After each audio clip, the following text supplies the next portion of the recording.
Time to call to order the Guthrie Public Schools Board of Education special meeting at Cedar National Golf Club. It's Wednesday, August 8th, 2018. Roll call, please. Senator Johnson. Here. Davis. Present. Watts. Here. Smedley. Here. Pearson. Here. Pennington. Salee. Here. Mr. President, we have a quorum. Let us stand for the Pledge of Allegiance. We got the flag right here. Certainly. I pledge allegiance To the flag of the United States of America and to the republic for which it stands, one nation under God, indivisible, with liberty and justice for all.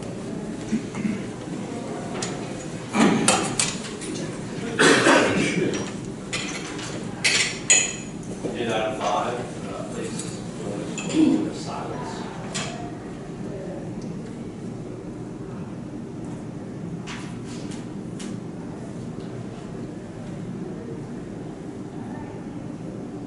Thank you. Next is agenda item 6, a discussion on school safety initiatives. One of the things that we wanted to talk about as we enter this board retreat was the things that we have done and the things that we need to look forward to enhance the safety of our school buildings. And you know, we've got, this is kind of a piggyback on potentially some of the things that we will discuss later on in the agenda on future bond projects. And that's why I want Sean here for this discussion as well, is because we've done a lot of things and we've tried to document those things and share those with the community. But more probably needs to be done, and we need to have an ongoing discussion about it. One of the things that, you know, just kind of rehashing some of the things that we have done. Dean, what was it, 4 years ago, we put in the card readers? Yeah, and so we have secured the buildings with the card readers and keeping our buildings locked and trying to be more diligent with that. I will tell you that every time the building is locked down completely, but it is a lot better.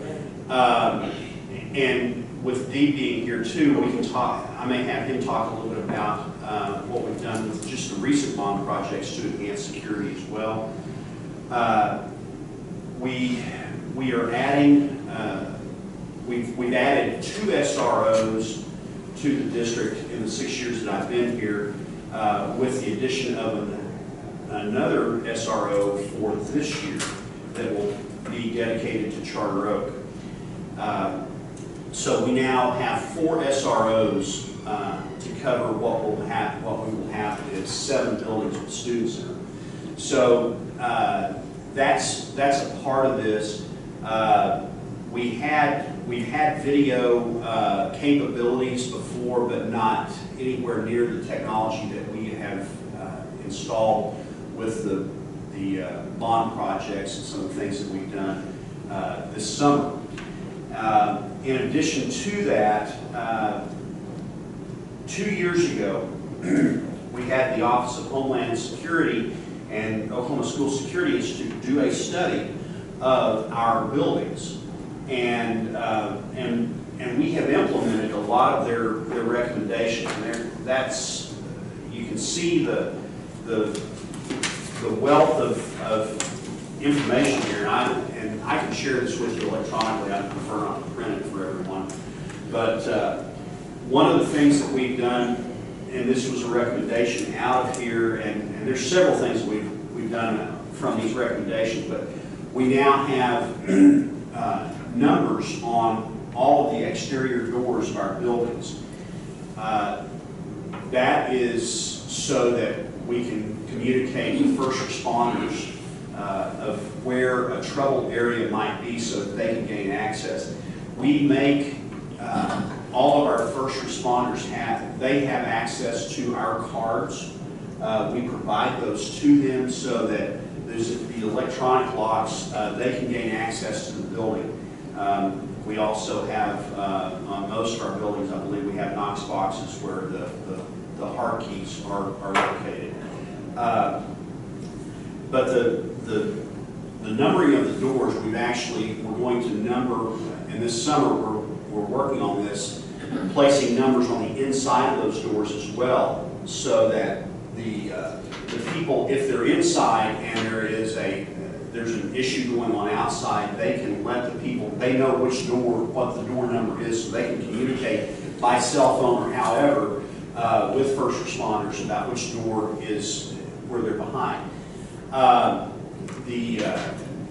The other thing that we're working on, and Cody's hoping to accomplish this by sometime in the first semester, the maps that are placed inside the school, inside the classrooms, where we show where we're going for fire escape or for areas of shelter in case of a tornado. We're placing the door numbers on those maps as well, so the teachers will have access to know where what door number is where, as we try to provide safety and security for our buildings. Dee, you want to talk a little bit about the camera system and what we have in place there? Okay. One of the things with our bond money that we did is we updated all of our existing camera software so that we can now go back and find something just almost immediately. It has helped more than once already. Once, and actually my truck got backed into in the high school parking lot, and we found it about that quick. I mean, those things happen. We've secured the outsides of the buildings. We have taken over and leveraged our existing cameras, put them on the new system. They're still the old analog, and we'll just replace them as they die with the new IP cameras. I'm in the process right now of tweaking it just a little bit of a hole that we missed here or something like that. But we can now, I can't remember exactly how many cameras, but I have too many to fit on one screen at the high school. So we've covered a lot of area, mainly adding to the outside. This is one of the big things we've done. So we can see what's going on outside the buildings and secure our schools a whole lot better. And we also have given the SROs the access to all those cameras. So even though an SRO is not sitting in physically a school, he can still be monitoring that school and what's going on. So, You might talk a little bit about the remote access that's available with this new system. yeah, the new system, we are setting up a remote access. I could actually turn around and pull it up on my iPad. It has the ability to send out alarms. We can set those so that if something happens, it can notify us and say, hey, something's going on, which it could also notify the police. It's just an app that we put on, so that's been a big help to us also. Dee and I went to a meeting, what was that, 2 years ago maybe, Probably. that lunch and learn thing, where they demonstrated the capabilities of this, and that's when I decided we needed to pursue that. And we've made that a priority. One of the things that sometimes building administrators want cameras on the inside, and they forget that the outside is potentially more important because we want to monitor who is in the building, who comes in, who goes out, and who is outside the building, especially when the building is secure. And so we've made a focus with all of our buildings that the camera placement of what we've added to be on the entrances so that we can better monitor who is standing outside our buildings and who's coming in. And so with that, we've done a lot, and that's kind of a long story short. We've done a lot. We have more to do. With the things that everyone in the school business has dealt with regard to school safety, we know that it's very important that the staff, they're the gatekeepers, and getting them where they are comfortable with what we have is very important. So one of the things that and you know, let's be honest, there's also an issue of cost, and in fact, there was an article that the other day in a publication for school administrators that mentioned, can schools afford to be safe? And balancing that is a huge challenge and a dilemma for all of us. You know, one of the things when we went through the budget cuts in 2016, I never suggested that we trim back our school resource officers because I think that in order to have adequate education, parents, students, and staff must feel safe first. So one of the things that Travis and I talked a little bit about this and talked about what we could do to enhance security.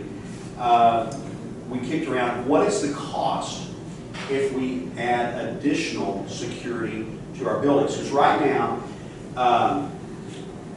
we have a shared SRO between the high school and I believe that's Cotterell, the junior high in Central, and then Guess and Fogarty. And so they share buildings. And what would the cost be to place a person dedicated to security inside each of those buildings and reduce the shared person? And so I've got some costs here, and it shows what we have, what our current costs are, and what it would cost to take this further. And this is not, we're not proposing this, and I've got others. Dee, I had a question. So are there viewing screens in each office, main office and stuff that are on all the time for them to see who's at the doors? They're on the individual computers. They're not necessarily on a screen. So there's a little bit of a privacy type issue if you put them in the main office. So in the principal's office or on a secretary's screen where they're the ones who can view it. But so they're always looking before they answer a door is my question. They should be, yes. Yeah, and that's part of that. The card reader, it has a camera on it. Right. That's not with the security system. It's a separate deal that the secretary, before they buzz them in, they're supposed to be looking at that at that camera view. There's a piece of software on their computer that goes with that A-phone. And so when somebody pushes the button, it pulls up a picture right there. Thank you. Are all the outdoor security cameras you got at all sites? Yes. And is just some of the sites just have the front door, or are they? No, they're all the sites are covered now. Completely covered? We should have the perimeter of every site covered. Okay. And that's all what we've done with bond funds. It's really beneficial for me. I have that access to all of the sites at my computer in my office, so it's very beneficial. And the other part that Dee mentioned, when you have an incident, you might scour 8 hours worth of video. This will show the areas where there is movement, and you can go directly to there, and it saves a ton of time. It's already been very beneficial for Guthrie Police Department with an incident that we had happen last spring at the high school. Okay, so what you have in front of you, I talked with Sheriff Devereaux and with Chief Swager at Guthrie Police Department and talked about what the cost would be to basically have additional security at every site. And it varies. It varies with the qualifications of who you place in there. There is low-cost private security. There is high-cost private security. And then when you talk about law enforcement that are off-duty, it amounts to kind of a market of what the market will bear on what they will be willing to work for. So I included the high cost of law enforcement, the low cost of law enforcement, and the high cost of private security, which is about the same, and then the private security low cost. And so what that looks like, is private security high cost is essentially an armed person with cleat certification, and they are more professional, but they are still, it's still private security. They are not a commissioned law officer. The private security low cost may or may not be, they will generally be cleat certified. They may or may not have a weapon. They may or may not have as much training as what the high cost would be.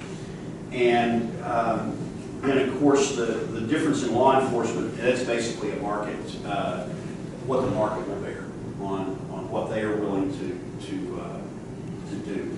And so it varies greatly, as you can see.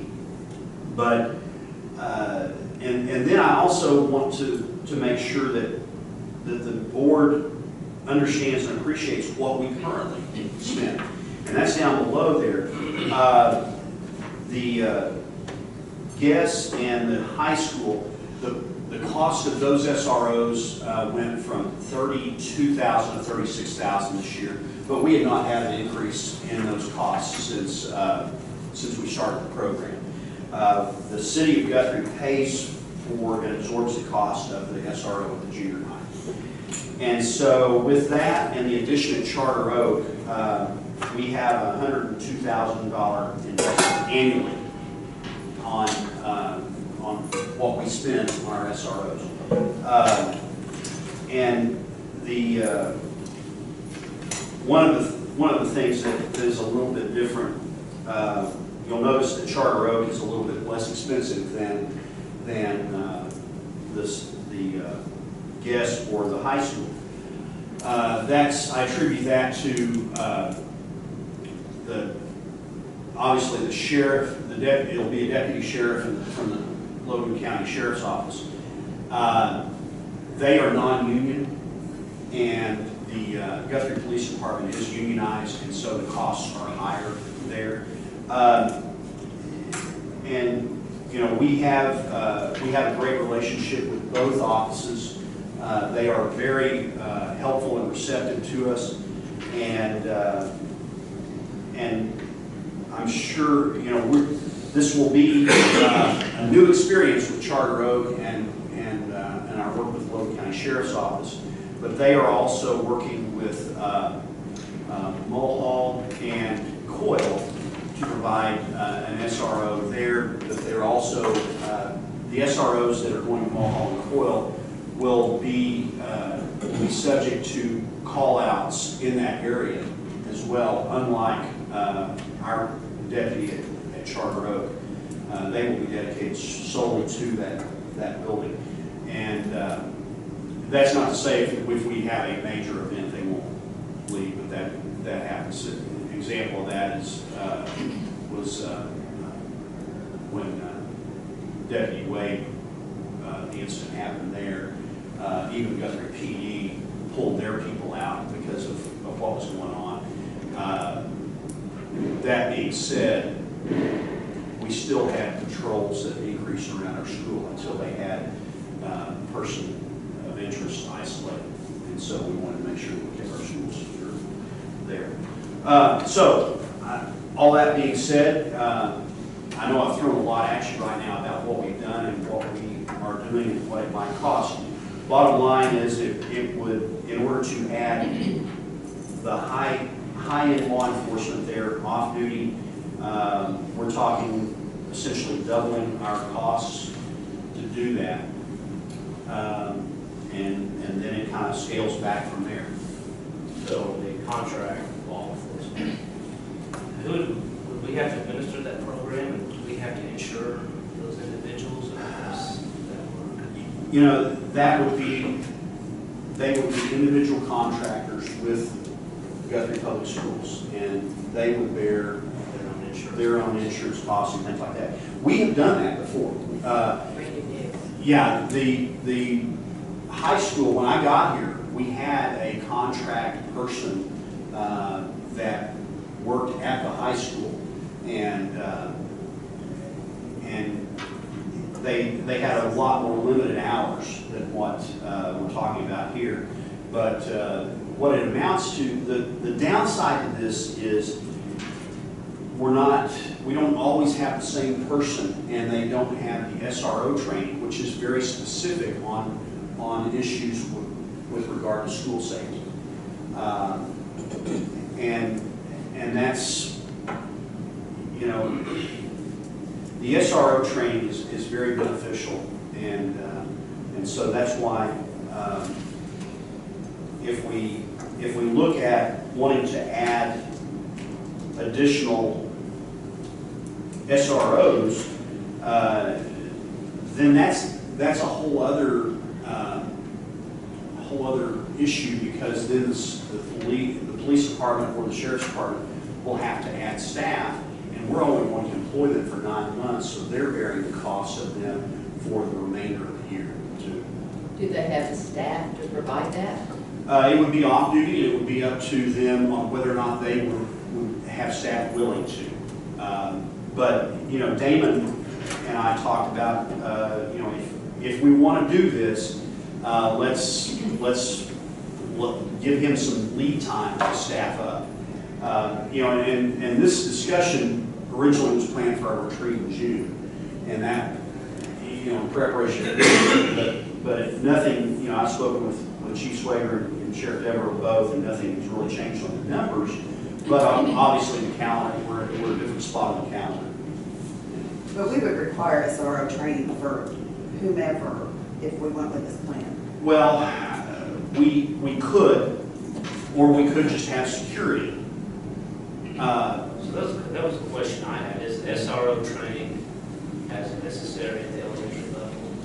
I think it's probably more necessary at the elementary level than it is at the high school level, because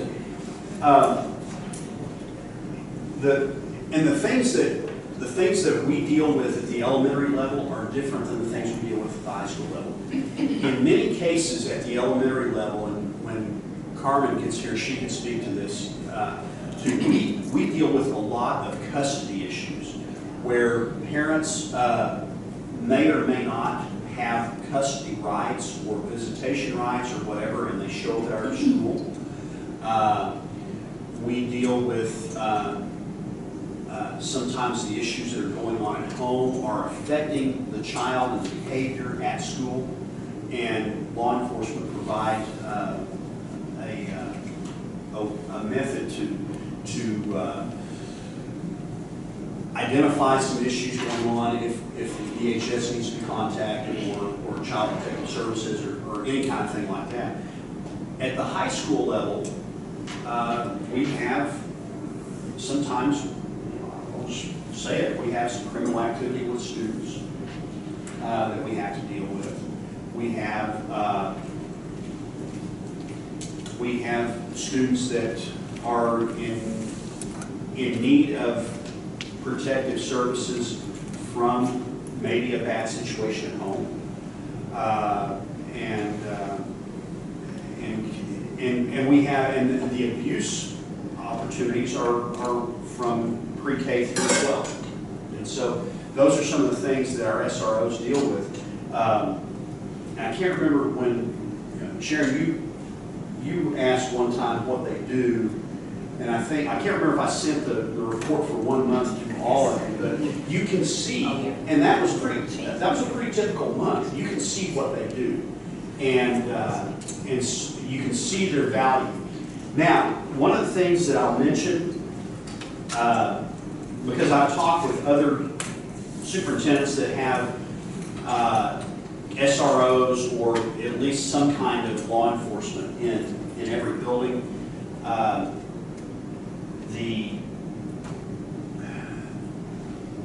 the traffic and the activity is much less and much different in the elementaries.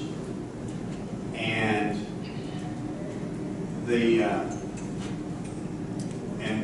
some of the superintendents I've spoken to, at least one in particular, questioned the need and value of them in the elementaries all the time, and whether or not they are as sharp because there's not as much going on. So that's another thing to think about with this.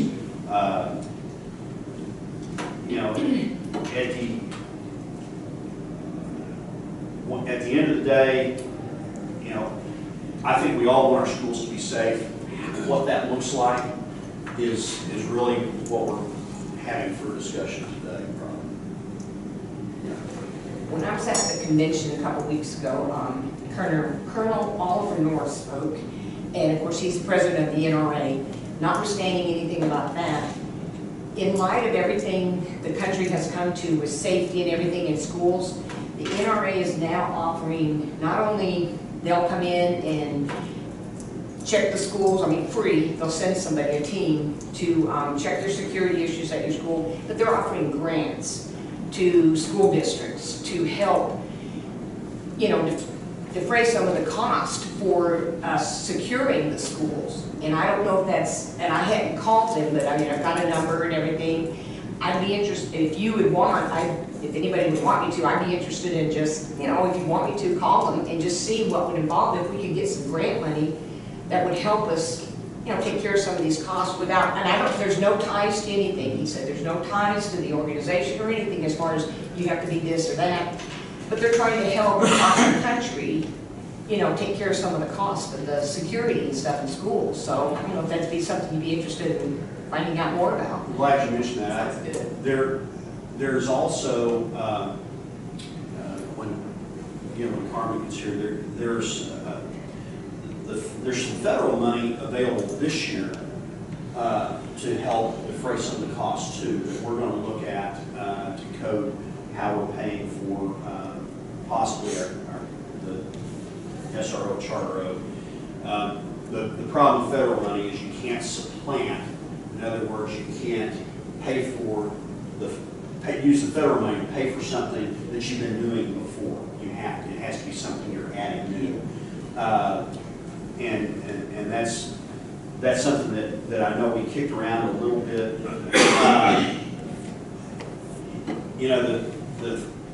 The idea that we could enhance the security of our buildings with, and as long as, if the rain will stop and we can get out to Charter Road, you'll see the difference of the entrance there versus what we have in our current buildings. And that, those are the kinds of things that we want to do, look at as we talk about modifications to our buildings as well, to try and make them more secure. The grants, years ago when we really started SRO programs, most of the school districts used federal funds to pay for that, and the federal funds gradually went away, and school districts were not obviously going to not secure their buildings with an SRO, so the schools started picking up the cost of that. But some school districts did away with it too, and obviously with the way the world is today and the school shootings and things like that, there are other things that we can have a discussion about, short of placing an officer in every building, and those are ongoing. In fact, Dana and I were talking about some kids that we could place in there to stop bleeding, and we'll probably look at some of that this fall. And I've been in discussions with that, placing them in locations kind of like where we place our AEDs and stuff like that. Can bond funds pay for security? They can pay for capital improvements for security, No contracts? but no, you personnel. Yeah, you couldn't pay for the cost of the SRO. We could pay for modifications to our buildings, Yeah. entrances. You know, one of the things that they have done in Ponca City that I recommended before I left is they have added entrances that are secure to some of the older buildings there. And, you know, I think of, you look at Central, you look at Fogarty, you look at Cotterell, each one of them are so different that what that looks like if we were to make those modifications, you know, it would all be different scenarios. But then that kind of gets into the dilemma that we have of how much money do we put into the buildings and what are their future for, and is it a worthwhile expenditure to look at a modification to Cotterell if it's the next thing that we do to replace the building too. And so one of the things that I go back to on making Cotterell more secure is the removal and no longer having students in the portable classrooms. You know, this goes back way back when David was police chief. He and I were walking through that building one day, and we looked at those portable classrooms and just how secure they are for a bullet penetration, and they're really not. And so and then you get into, with those portables, the areas to hide and things like that to keep that site secure. So you know, in my mind, Cotterell will become more secure when we do remove those portables and stop using them. And that's again a byproduct of opening Charter Road and being able to do that.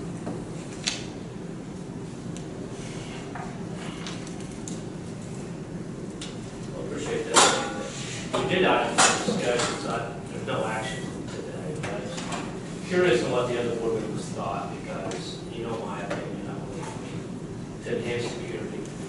So I would like at some point in the near future, we're an agenda item, action item to the board related to enhancing security. So your feedback at this point, I would appreciate it. I don't know necessarily where the board member stands and have a discussion on arming staff. I think it's preferable to have trained professionals, but it is expensive. I think we're probably all on board on adding them. It's going forward cost-wise. Right now, we're financially doing pretty good. I feel like we could probably implement this. But then if we had another hiccup like in 2016, then you have to reevaluate. But I don't think there'd be one person listening that would disagree that probably is well needed. Well, and I like what Sharon had to say. I mean, she brought to the table an alternative in addition to adding security, the security officers, but to look at our schools and see what could be done. I mean, there might be things that we could change, that we could get some grant money for, that would significantly increase the security of our entrances on our schools. I mean, because like you said, we've got several that, I mean, in all reality, we know are not going to be replaced in any near future. And so we're just at the point where we've got to make a decision and we need to make a plan and try to move forward with it, you know, for the better of our district. So,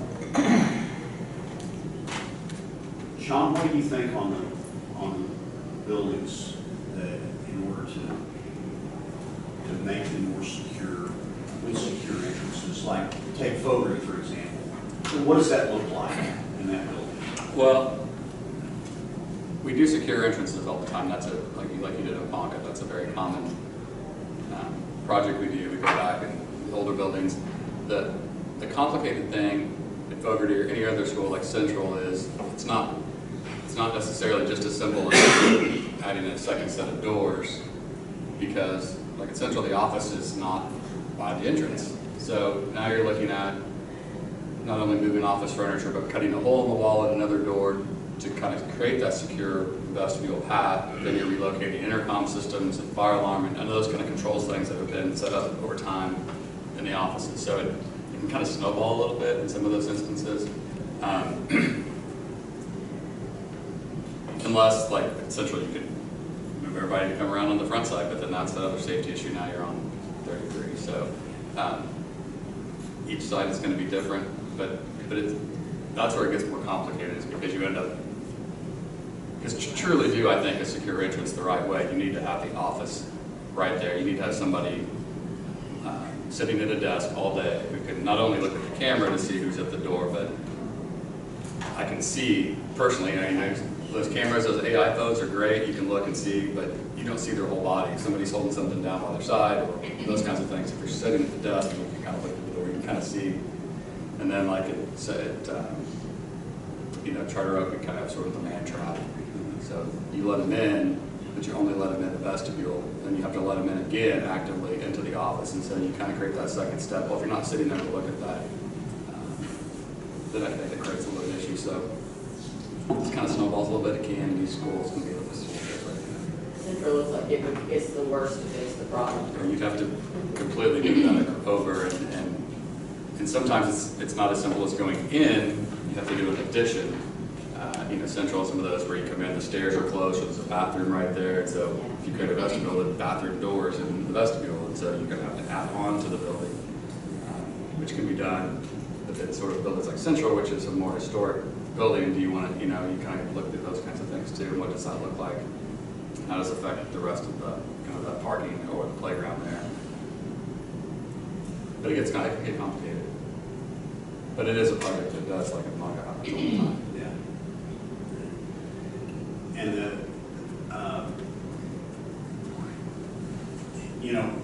aesthetically, if you build on and place a glass entrance out front, there's a vestibule before you do that in the front, it really does change the look of the building.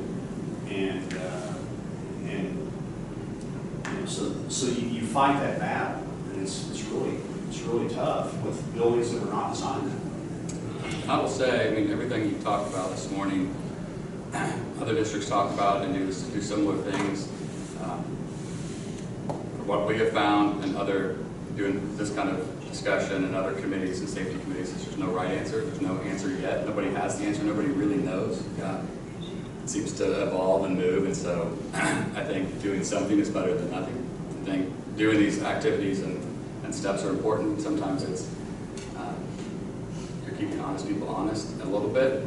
You can't truly secure your school. You have glass doors, and somebody's going to prop a door open, or you do the secure vestibule, but somebody's doing harm. They're not going to come through the front door. They're going to come through the back door. So I think all the steps you're doing, certainly, one, you want to mitigate up front, at least make people think, okay, there's an SRO officer here, there's secure entrance, this is going to be a harder target, I'll go somewhere else.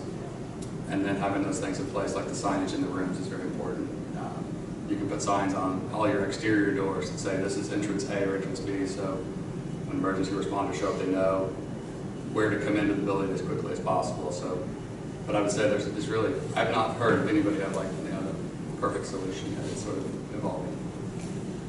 Cotterell kind of bothers me the most, only because it's the distance school. The rest of our neighborhood located. With the fourth grade, I don't know how their discipline is compared. Before we had little kids there, overall, they act pretty good. They're still excited to be at school. But do you think that's going to change with having a fourth grader there, or that we're going to need more local security instead of the time frame it is to get there? Well,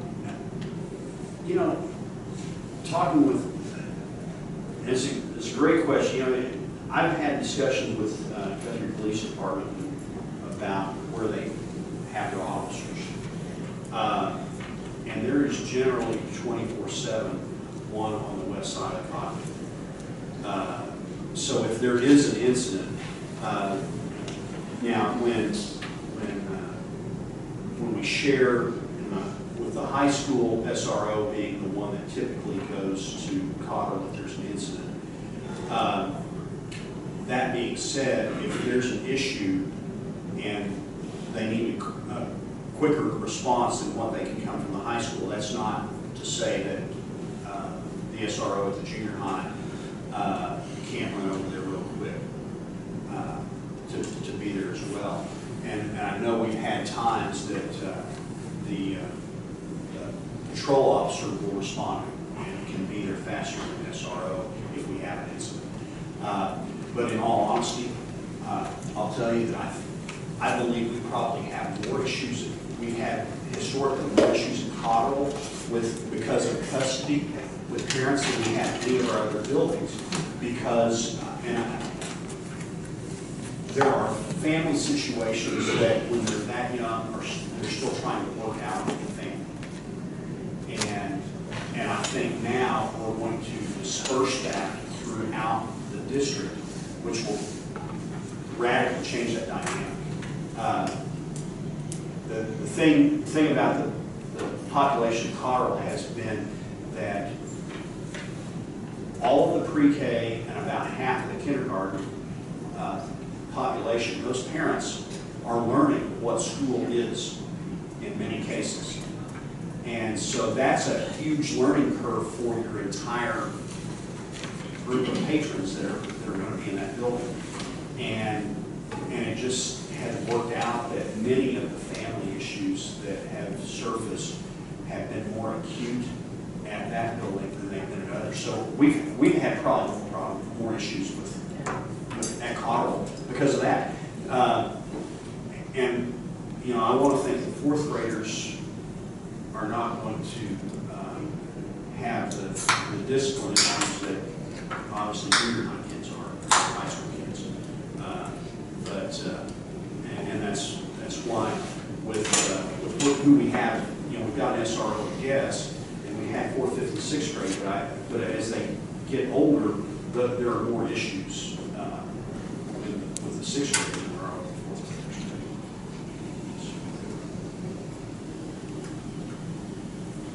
Okay. Any other questions?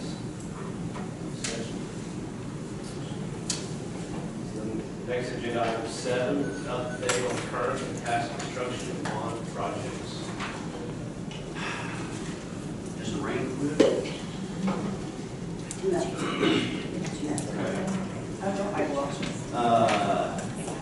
Sean?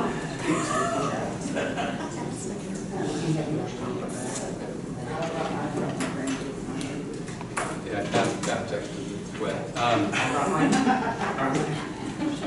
I'll just go through just kind of briefly what's been done and kind of where we're at on a few of the projects. If you guys have any questions, feel free to ask and go over. Obviously, we're going to go to Charter later, so you'll be able to see kind of where that's at in person. And I don't know if these other ones, if you've been by or not, but I'll start with the junior high. The waterproofing in the front is completed.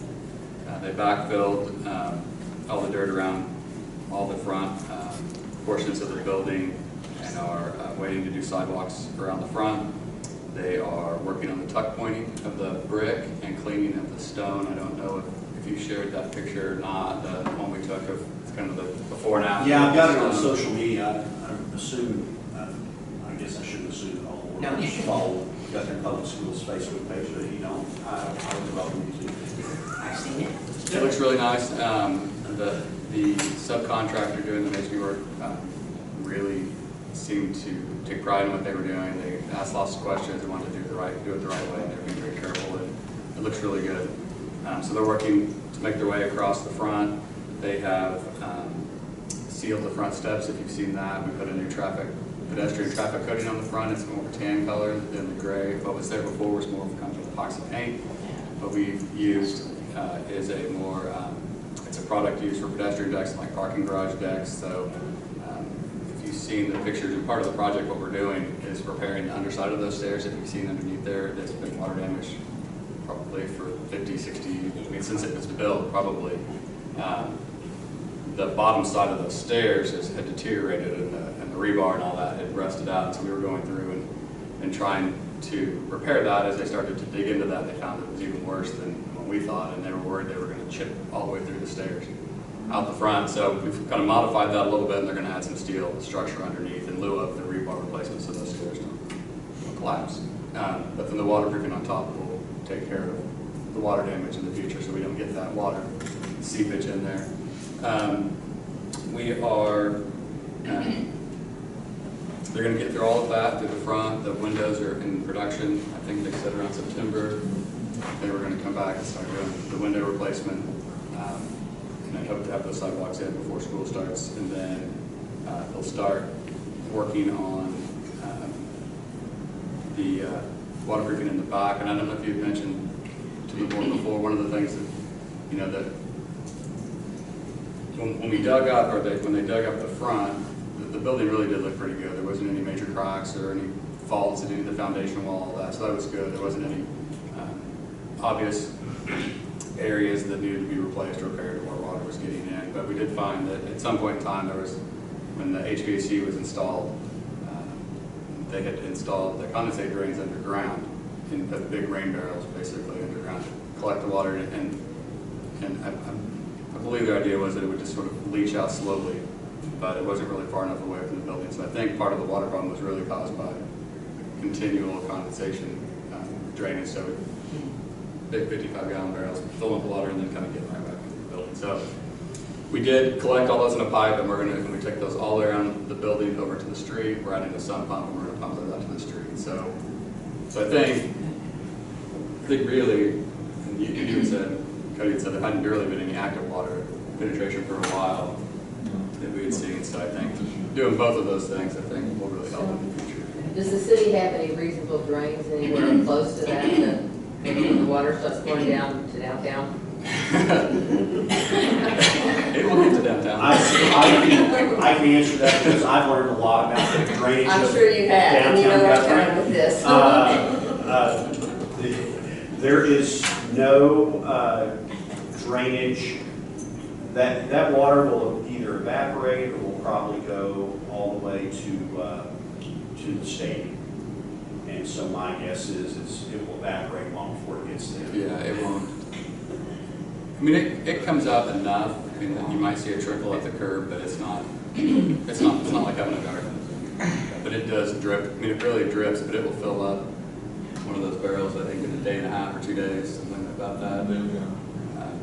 So it's pretty significant. And there was, I think, 4 or 5 areas where those barrels, where they came out. So we thought it would be best to take it all the way out to the curb on the side street instead of taking it to the front of the building where people are coming and going more often, and it might be a visible or a trip hazard if it gets slippery. So that's going well. The high school HVAC is under design, and we're getting close to completing that design. We're trying to be very careful and deliberate in what we replace and how we replace it, and trying to save as much money as possible. But there are some areas that, like in duct, where we're going to reuse ductwork in areas that we're just renovating and changing out the units. But there's some old ductwork that's it's really not safe to use anymore. Enough. Just old. It needs to be replaced. So we're going through all of that. There were some areas, part of the problem with the system as it sits now is the rooms aren't what the system was designed for. The way out the school was laid out in sort of little office, little pods and group areas is the way the system was designed and the way the air was distributed. And so those walls have been taken down and modified over time to make classrooms in different spaces. And so that's one of the reasons that the air doesn't quite work like it should, because the spaces are either too big or too small, and so you don't get the proper airflow. So that's getting close to being completed, and PSA, mechanical engineer, met with Cody and Dr. Simpson to kind of finalize what those areas look like. So that should be coming out soon, and really trying to replace the systems to keep the school up and running and not try to take anything down. That's, we don't want it to be an inconvenience for the staff and the students. So one of the things on the high school, I shared some property committee Monday night, but I hope that project would be done this summer. That was kind of our goal. But as with many renovations, when you get into it, it's more complicated than you first realize. And getting it done right is more important than getting it done first. And now, the good side of this is we have a reliable chiller for that building, and what's going to reduce the cool air that goes through the ductwork that we currently have. It's still, the ductwork that we currently have is still a problem. But having that reliable chiller is not something we've had in 15, 20 years, I guess. And so we're better than we were, but we're not where we're going to be. We will still get better with this, with the work. And a lot of the work that is going to be done will occur this winter, and it will be between the old roof and the standing seam roof up above. And so that will be allowed to occur, but the engineer estimates that it will be at least 6 weeks that the system has to be completely down for the changeover to happen. So it's not realistic that we do that during the school year, because it would basically we'd be without heat and air both for 6 weeks for that changeover to occur. And a lot of work around the students and everything else. Yeah, like one of the kind of the ductwork thing I mentioned, like one of the rooms I think in the band area, I think there's more air going above the ceiling than there is getting into the room. Just the duct is broken apart and leaking and things like that. So so some of those things where we go in, okay, we'll just replace the unit, replace the piping, do the new chiller, drain the chiller, the piping, replace all that. Well, now can we go in there, pop ceiling tiles, and all of a sudden you feel that that's where the air is. It's cooler up there. So it's sort of kind of snowballed into some of those things, but we're still trying to keep it on budget and move forward. Charter Oak, we are going to do a punch list on the classroom wing today, 3 o'clock, maybe a little earlier, and depending on the walkthrough today, when that goes. But the idea is to do the classrooms, punch those classrooms out, and allow Cody's team to go in and wax the floors. I think the furniture gets delivered on the 20th, is that right? Mm-hmm. So to make room so they can move the furniture directly into those rooms instead of having to store them in a place and move them over. When you walk through, you'll see there's still some areas in the hallway and pieces here and there that aren't complete. There were some of the wall tile in that main section that we used to protect the drywall had shown up broken in shipping, and they had to reorder it. They've received that, so they're starting to piece those in. There's some areas that it looks like there's no tile on the floor. There's walk-off carpet at the doors. They're going to hold off on that till the very end, so that when they're moving furniture in and finishing up, it doesn't get dirty or ruined. And then I think marker boards are next week to be installed. And that is, so there's little things here and there, but that's the most complete section. You'll see that's pretty close, and that's why we're punching it today, so all that could move in. And we turn the corner and go down the main corridor where special needs classroom is, band, the main hallway, the office area. That area should be getting floor tile this weekend and ceiling tile at the same time. And they're doing the final coat of paint in the offices. They are finishing up the wall and floor tile in the main group restroom and in the restrooms in the offices. And then they will come back again in those areas and do the carpet last, because that goes down quick. It's carpet squares. It's got these little sticky tabs in the corners. Again, they don't want to ruin the carpet. So, and then they have to complete the reception desk and then the circulation desk across the hall. In the gym, it's painted. They were installing lights yesterday. The basketball goals are hung. Wall pads are on the walls. They still need to do the acoustical panels on the walls and ceiling and install the wood floor. The wood floor is supposed to start this week, installing the base and the floor. And then the final, the maple next week. They were scheduled to pour concrete today, but it's raining, so we're going to start sidewalks today, so that's going to hold them off. Hopefully just for a day. Hopefully it's dry enough out there that they can start bringing gravel in tomorrow, because that's a big final thing to be done. The water tank is in. If you've seen that, if you've been by there, it's pretty significant water tank. The good thing is it's back in that corner. I think it kind of hides pretty well. It kind of blends in. I mean, it's kind of tucked into those trees, so I think at least that. You have to look for it. Yes, but it's big. And then we did ask them, and you know, one of the concerns was to have as much school open as possible. So Dr. Simpson and Cody, we've been working with Cap and Charles with McKnight to have as much area as possible. So the discussion yesterday was they are working to get the outdoor basketball courts, the concrete play areas open and built so that the students have a place to go during the day if the gym isn't fully complete. And then also we're pushing to get the cafeteria, at least the cafeteria portion open so they have a place to gather. The stage may not be complete, the proscenium opening in the kitchen, but at least they could have a place to go gather. So that's sort of the plan, the transition. They're coming out of the classroom wing, kind of finalizing the middle section.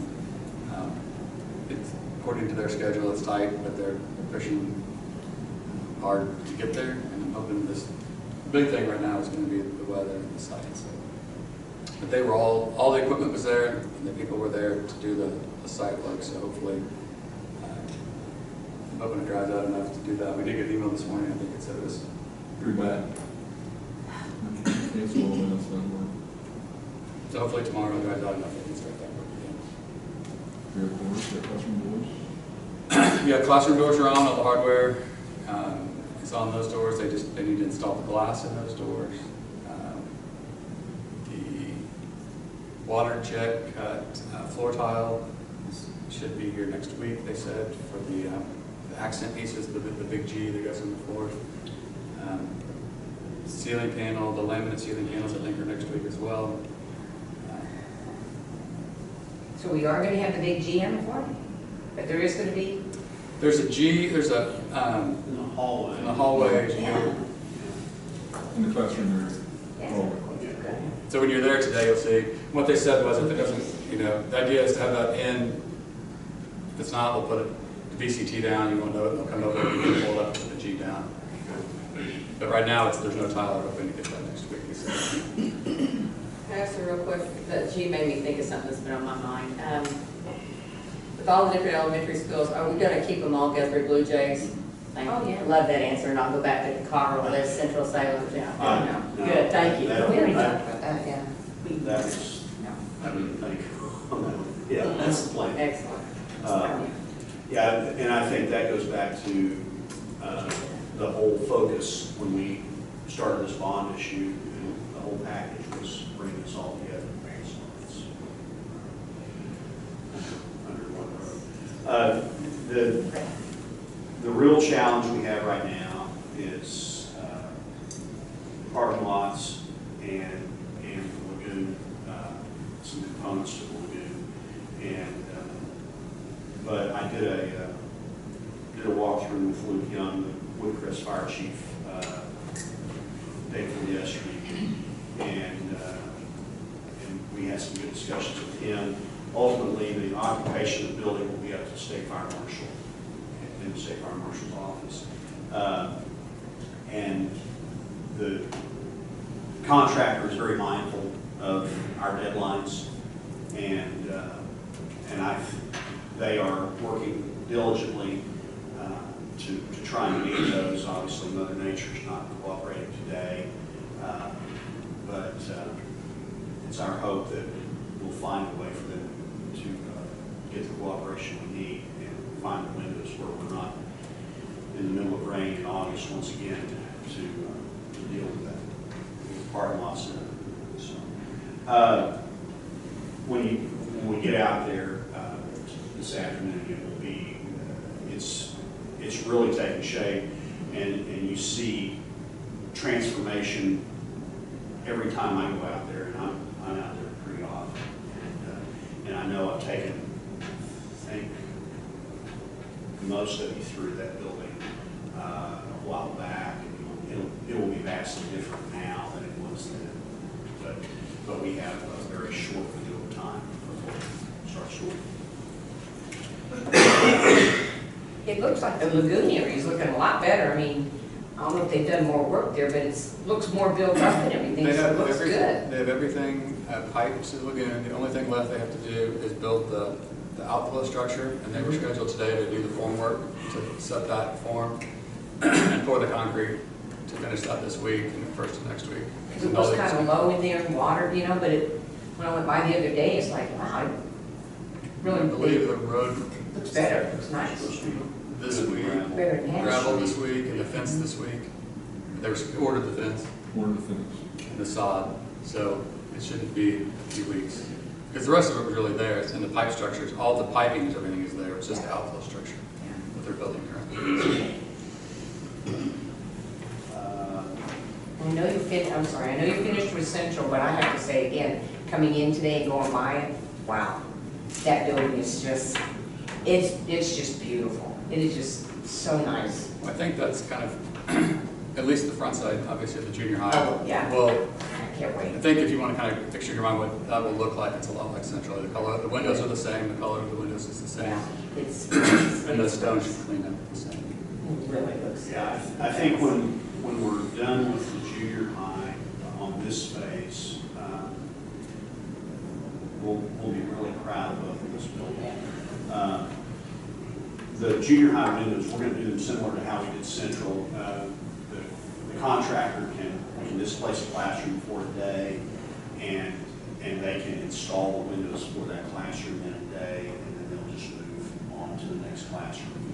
And we did that with Central last year, and it worked out fine. And the good thing is the window contractor is the same one who did Central, so he knows those windows. And because it took him about a week and a half to kind of figure out, okay, how's it going to work? And then after that, they went really quickly. So hopefully we'll limit all the disturbance in those classes. I can't wait to see it.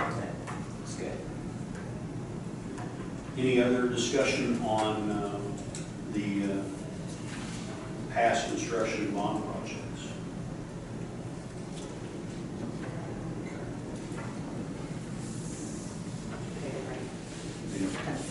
Take a break and go into one executive session. Okay, agenda item 8, proposed executive session for the purpose of discussing the Colorado County evaluation and terms of employment of Dr. Michael Simpson, Superintendent of Schools, disclosure of which information violating confidentiality requirements of state or federal law, all pursuant to 25 Oklahoma statute. Section 307B1 and 7. Opposed to go into executive session. I make a motion to go into executive session? Second. Roll call, please.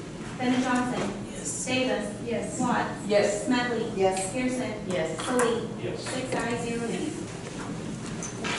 Okay, it's time to acknowledge the board's return to open session. All the items on agenda 8 were discussed and no action was taken. Shall constitute the executive session.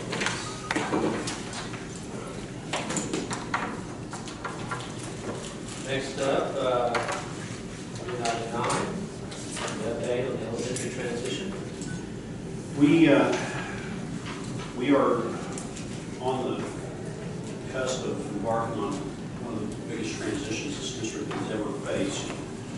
And I wanted to update the board and have some discussion about it, and some discussion about some of the things that we have done up to this point, and what we have in front of us. One of the things that has been one of the biggest changes will be in transportation. We knew that going in, and in fact, I want to share with the board members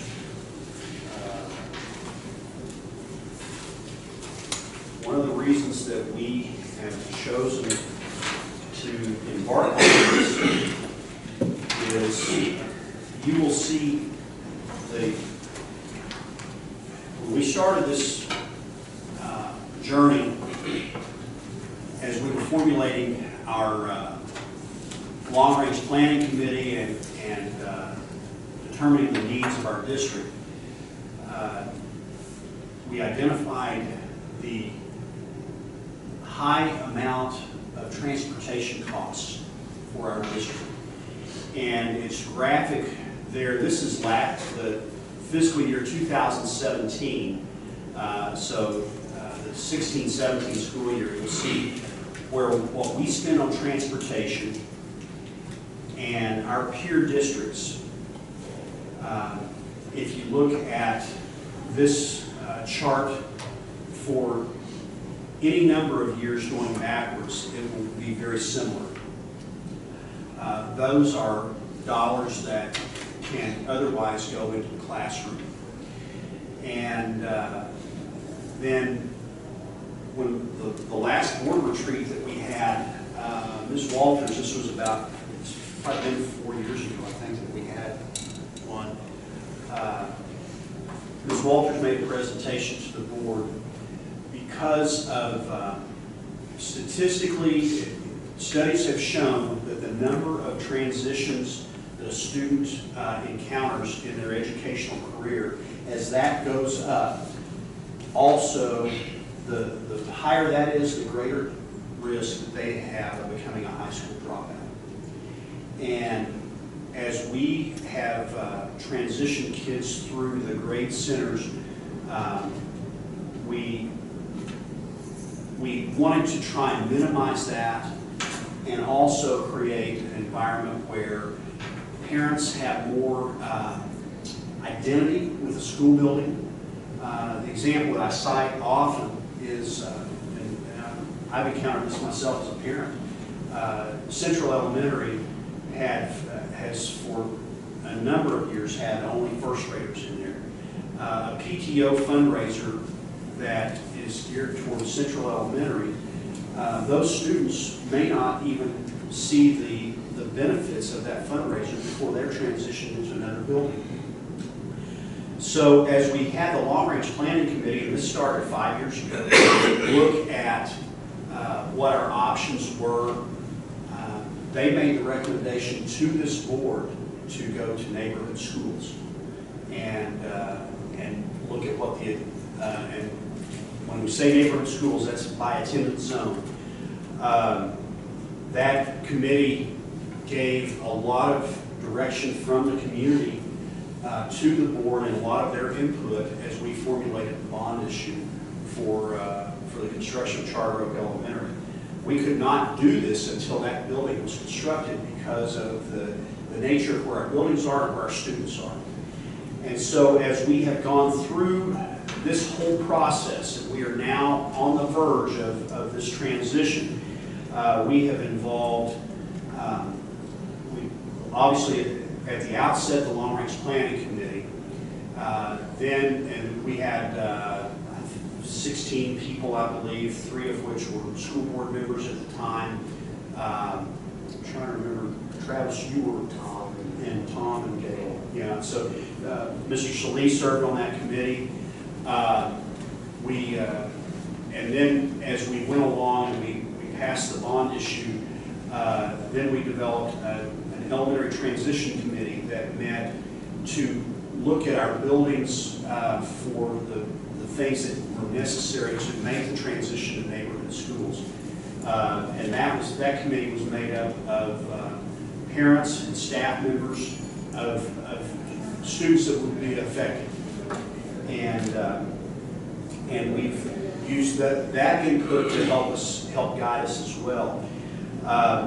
One of the, as I mentioned earlier, one of the greatest changes is going to be in transportation. And as you see the cost of what we have been spending on transportation, some of that is inherent with the fact that we have a very large geographic school district. And we can't change that. That is what it is. Some of that has to do with the fact that the growth of our school district is centered around where we're building Charter Oak, which is 13 miles from the administration building and most of our school buildings. So we're growing from the outside toward town, which is not what how a normal school district grows. Typically they grow from the center of the town out. And so those are things that we can't change. But one of the things that I would highlight about the grade centers is every bus has to touch every school twice a day in order to run the bus route. And so that provides a traffic jam in town with a lot of, and as we've grown, that has produced more buses that make it even larger. And I go back to, I had one summer, this was probably 4 years ago, I was digging around in the closet of my office and found the file from when Bill Wagner was the superintendent in the late 60s, and when they went to 2 grade centers. I found his notes, I found a petition from community members, some of which I've gotten to know, that signed it way back when. But I looked at his notes, and one of the things that even in 1968, he identified as a challenge for the movement to grade centers was transportation and transportation costs. And that's long before Guthrie began growing in between Waterloo and Seward Road. And so those challenges have only grown over the years. And the grade center concept has served us well, but as we make this transition, I want to have Mr. Thompson talk a little bit about what it will do for our students, because one of the things that we had is we had students that were on a bus for 2 hours each way. And that was from the time that they were picked up until they were dropped off at school. And that's the worst case scenario, but we have lots and lots of stories of students that were on a bus for longer than they need to be because of the way we're configured. Cody for a little bit here and let him talk a little about the busing and the transportation, what we can expect going forward. Good, y'all see that? Okay. I'm going to kind of talk about where we are and where we're going. It's been a rather tremendous undertaking what we're trying to do.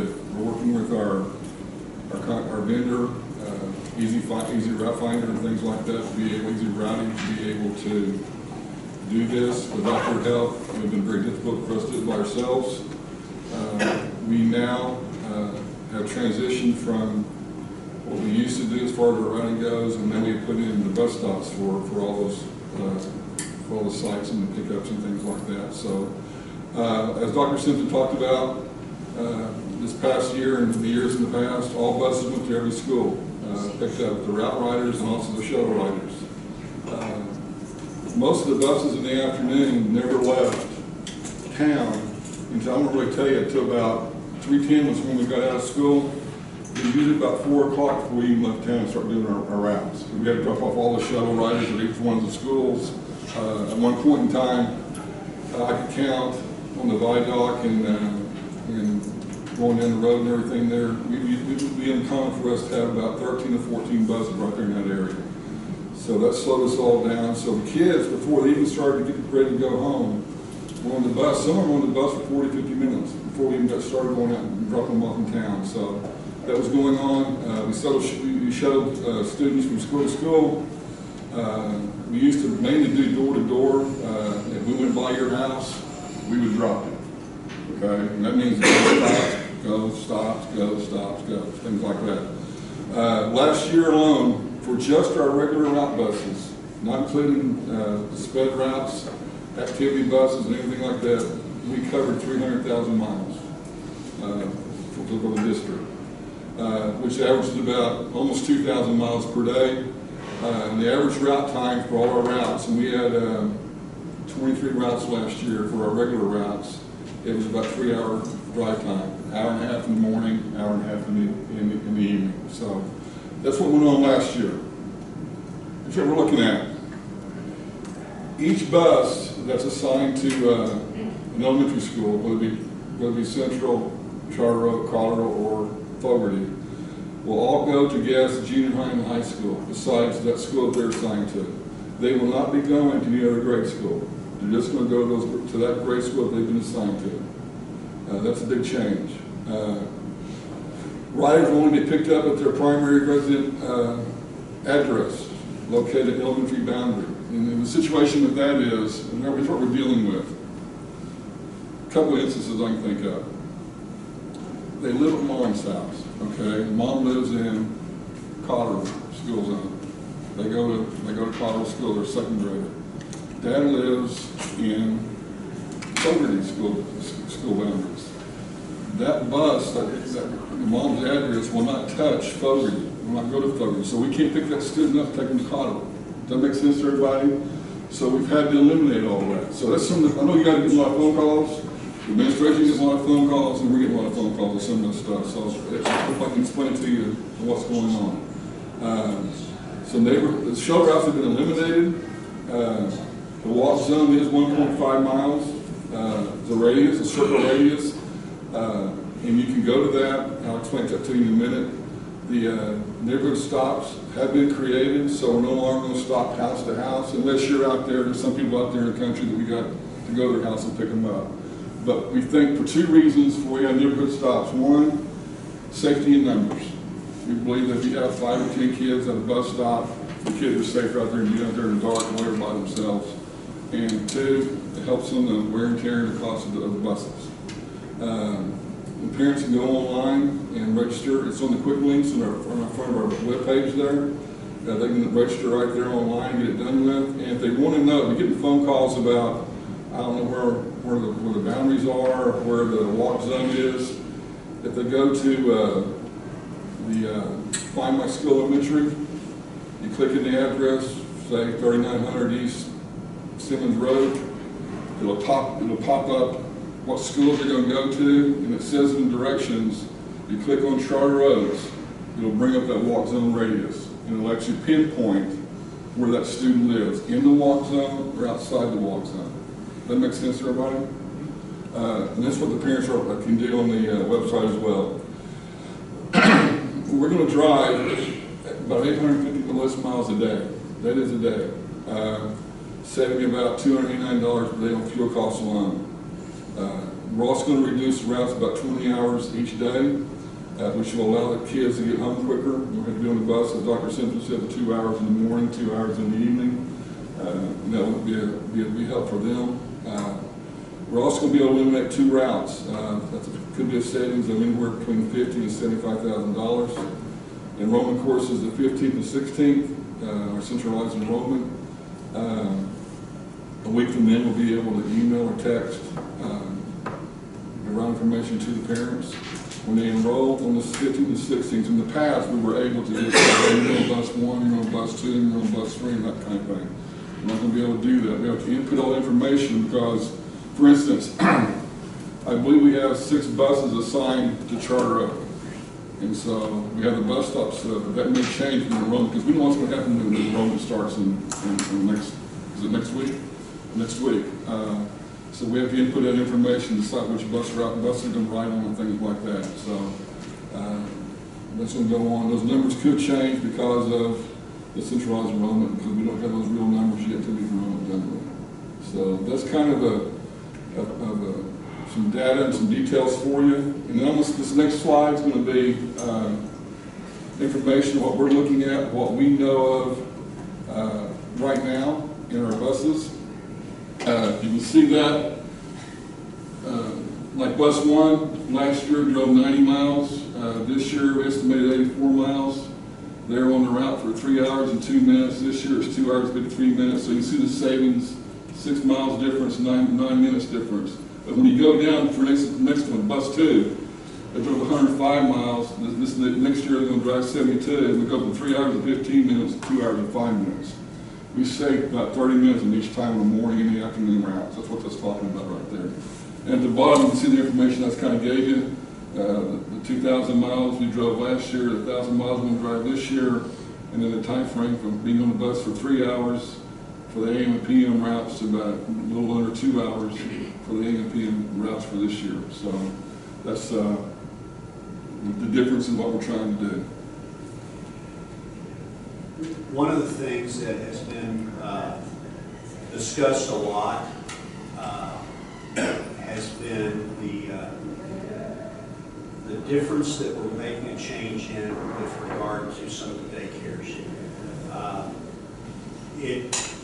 We have provided, because of the shuttle system that we created 6 years ago, we have provided that as a luxury to the daycares if they were outside the no-ride zone, a way for them to shuttle their students there. But that is not, in my opinion, an obligation of the school district. That is an obligation of the daycares that they have had that luxury over these 6 years. We are continuing to provide some shuttle for the YMCA that is on our campuses. And because there is no appreciable cost to do that, that involves running a bus from Willow Creek Nursing Facility to Cottley. And that involves running a bus from Golden Age Nursing Facility to Central and then to Fogarty. Those are very short runs and do not take a large amount of time, nor do they take a large amount of fuel. I know that there have been a lot of discussion from the daycares. Mr. Thompson spoke with the daycares last spring and informed them of our change. And we didn't hear a lot from them until recently. And I know that the board members have heard some things, and I've heard some things as well. But if you look at other communities, that is an obligation of the daycare to provide that transportation, not an obligation of the school district. We will continue on a daycare that is located within a delivery area of a certain elementary. We will continue to transport those students as a courtesy. Outside the walk zone. Outside the walk zone. Correct. We will continue to provide that as a courtesy because that does not increase our costs. We're already going to run that bus there. But the remainder of that falls on the responsibility of the daycares, and that is pretty standard for other communities. And so we feel like we have informed the daycares and with ample opportunity so that they were able to make preparations for that.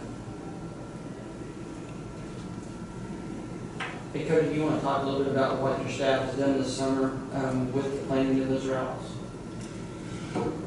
Yeah, they spend a great deal of time.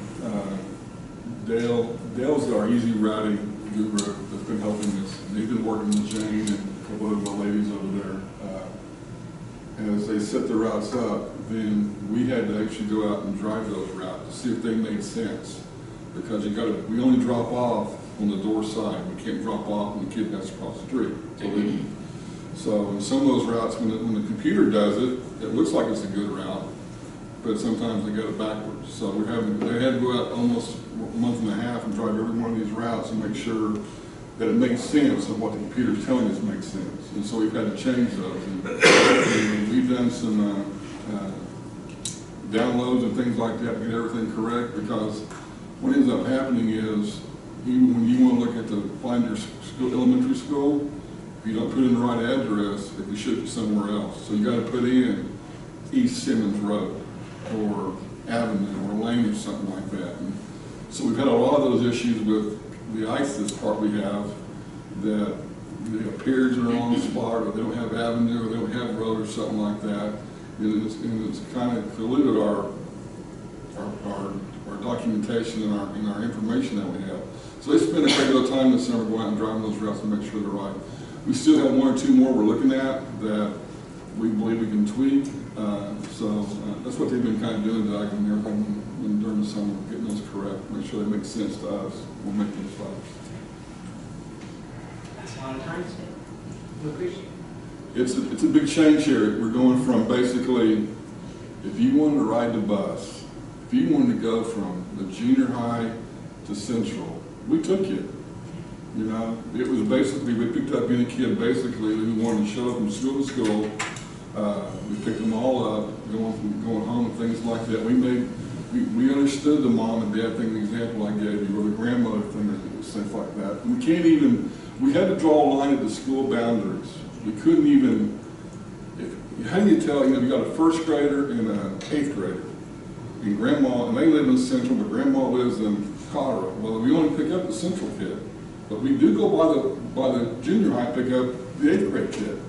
We still couldn't cross over. We're not making any crossovers to that school boundary. Does that make sense to everybody? And you may get some phone calls on this. If a bus is going to go to that stop for my grandma, why can't we take him home? We just drew a line in the sand on that part of it. That we only going to do the district, the school boundary that the resident is located in only. Because if we started going outside that, then we get back to where we started again. We're picking up everybody, taking everybody home to whatever address they want to put down. So that's what we've done. And it's been a lengthy exercise in getting it all done correctly. And it's hard for these people who are used to us in the past many years, just picking them up and taking them everywhere we go. I think, I've had a few emails from parents that I think any situation that is worthy of review, the Transportation Department has reviewed it for consistency. And I think we have applied that consistent across the district. But I think there are potentially some things that could produce some exceptions, but I don't think we will know those until after we start school. And we want to serve our community, but I think there's at the end of the day, transportation is not a requirement by the state. It is something that when we claim a student on their average daily haul, then we are obligated to provide that transportation. But we are applying this consistently across the district on students that we apply to our average daily haul. So going through that, I think it's important for the board and the community to know that the goal here is to funnel as much money as we can to the classroom and look at ways where we can serve our students. And then I guess, Cody, what else? I did want to make mention of, it's my hope in this transition, this kind of parts away from transportation, but in the big picture of the elementary transition, I think with parents that can now be involved with their children's education for a longer period of time and dedicate that service to a building, I think we can see and expect and hope for greater involvement from the PTOs in fundraising and in things and service projects for the school buildings. And I think that there's always a core of parents in each school that shoulder a lot of the work, and they're always very involved. But having a situation where those parents are, they may have 1 or 2 or 3 children in one building versus spread out across town, will provide for that parent that is so involved and so dedicated to channel their energies toward one building. And I think it's a great opportunity for our community and for the dedicated parents that want to serve and help all of our students. Cody, you might discuss what the other things that we've done around the district to prepare for this with the buildings and moving and all of that. Past June, we moved 29 of our teachers to the 3 elementaries in town, Central, Colorado, and Fogarty. There's 29 of those teachers that got moved, their furniture and their belongings, books and things like that.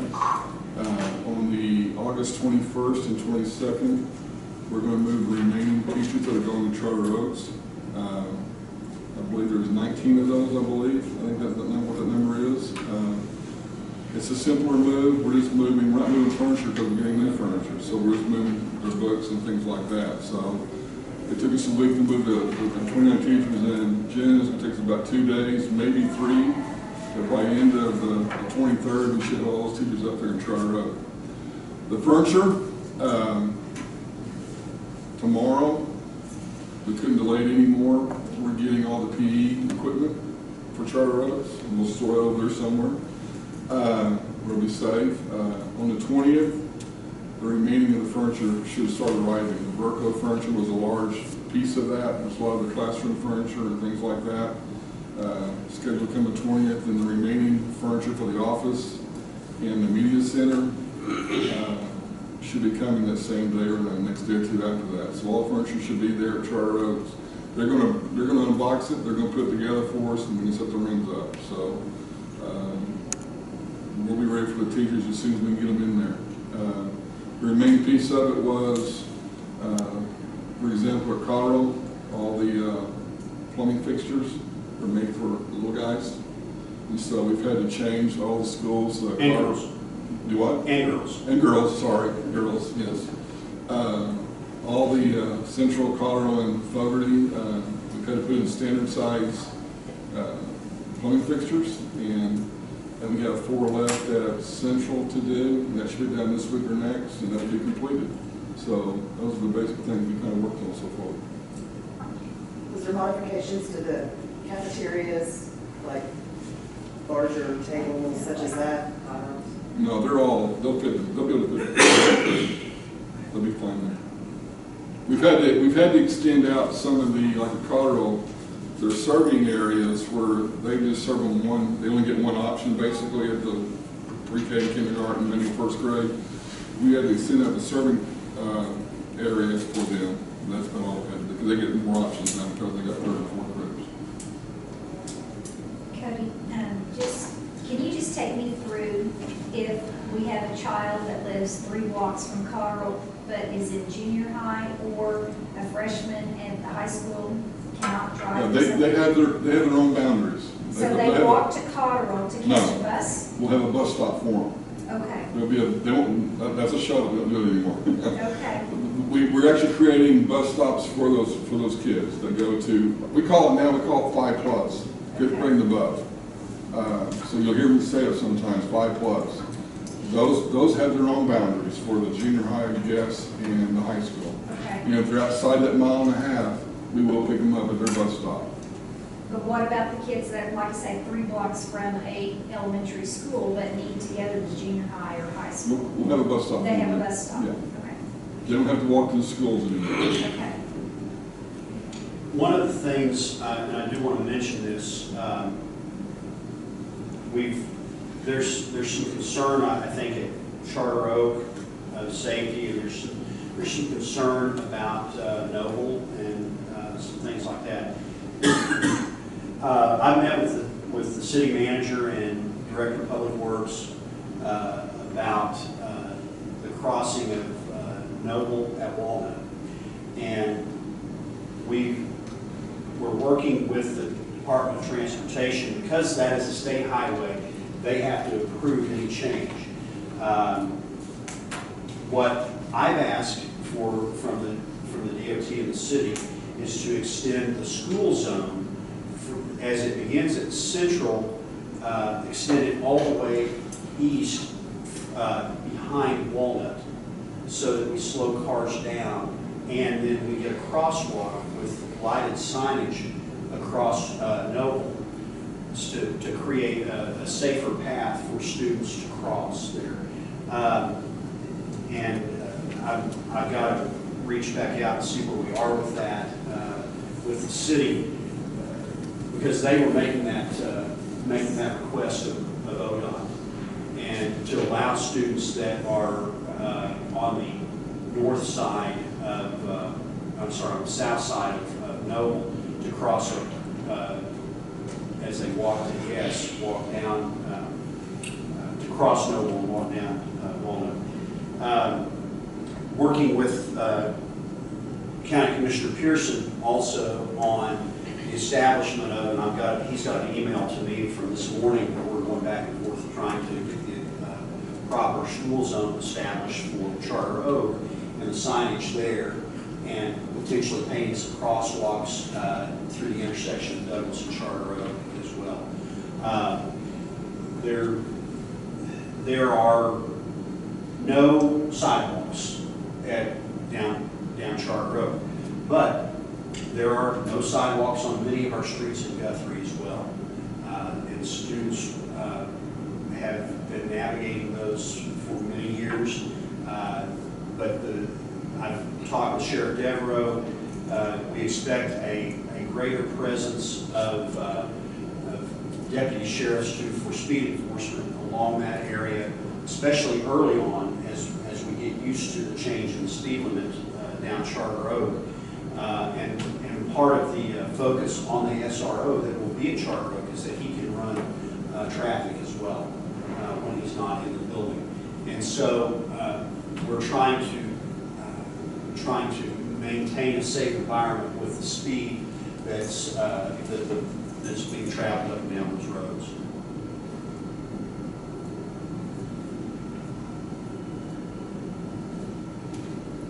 So Cody, it looks like the projected savings may be as much as $45,000. Yeah, we get, we see what we're talking about saving, 850 miles there. Most of our buses get an average of 6 miles per gallon. So you times that, you come up with what that number is, and our average cost per gallon for diesel that we purchased last year was $2.05. So I got around 100,000, somewhere in that ballpark. That's what we're looking at, being able to put back into the classrooms if we do that. So. Plus fewer route drivers. Do what? Plus fewer bus drivers. Plus fewer bus route drivers as well, yeah, correct. That's a significant amount. Yes, it is. And it's also, more importantly, it is a money saver, because I was looking here, because when I first got here, my last stop was Tahlequah, and when Dr. Simpson first showed me this deal, we had just started to do the bus stop. Every bus stops there. Tahlequah was actually number 2 when I first got here, and it's gone down to number 7 now. So that's the difference right there in what they're saying by going to neighborhood bus stops there as well. So, but more importantly though, it's what really bothered many of us was you see the one stop, look at bus 15.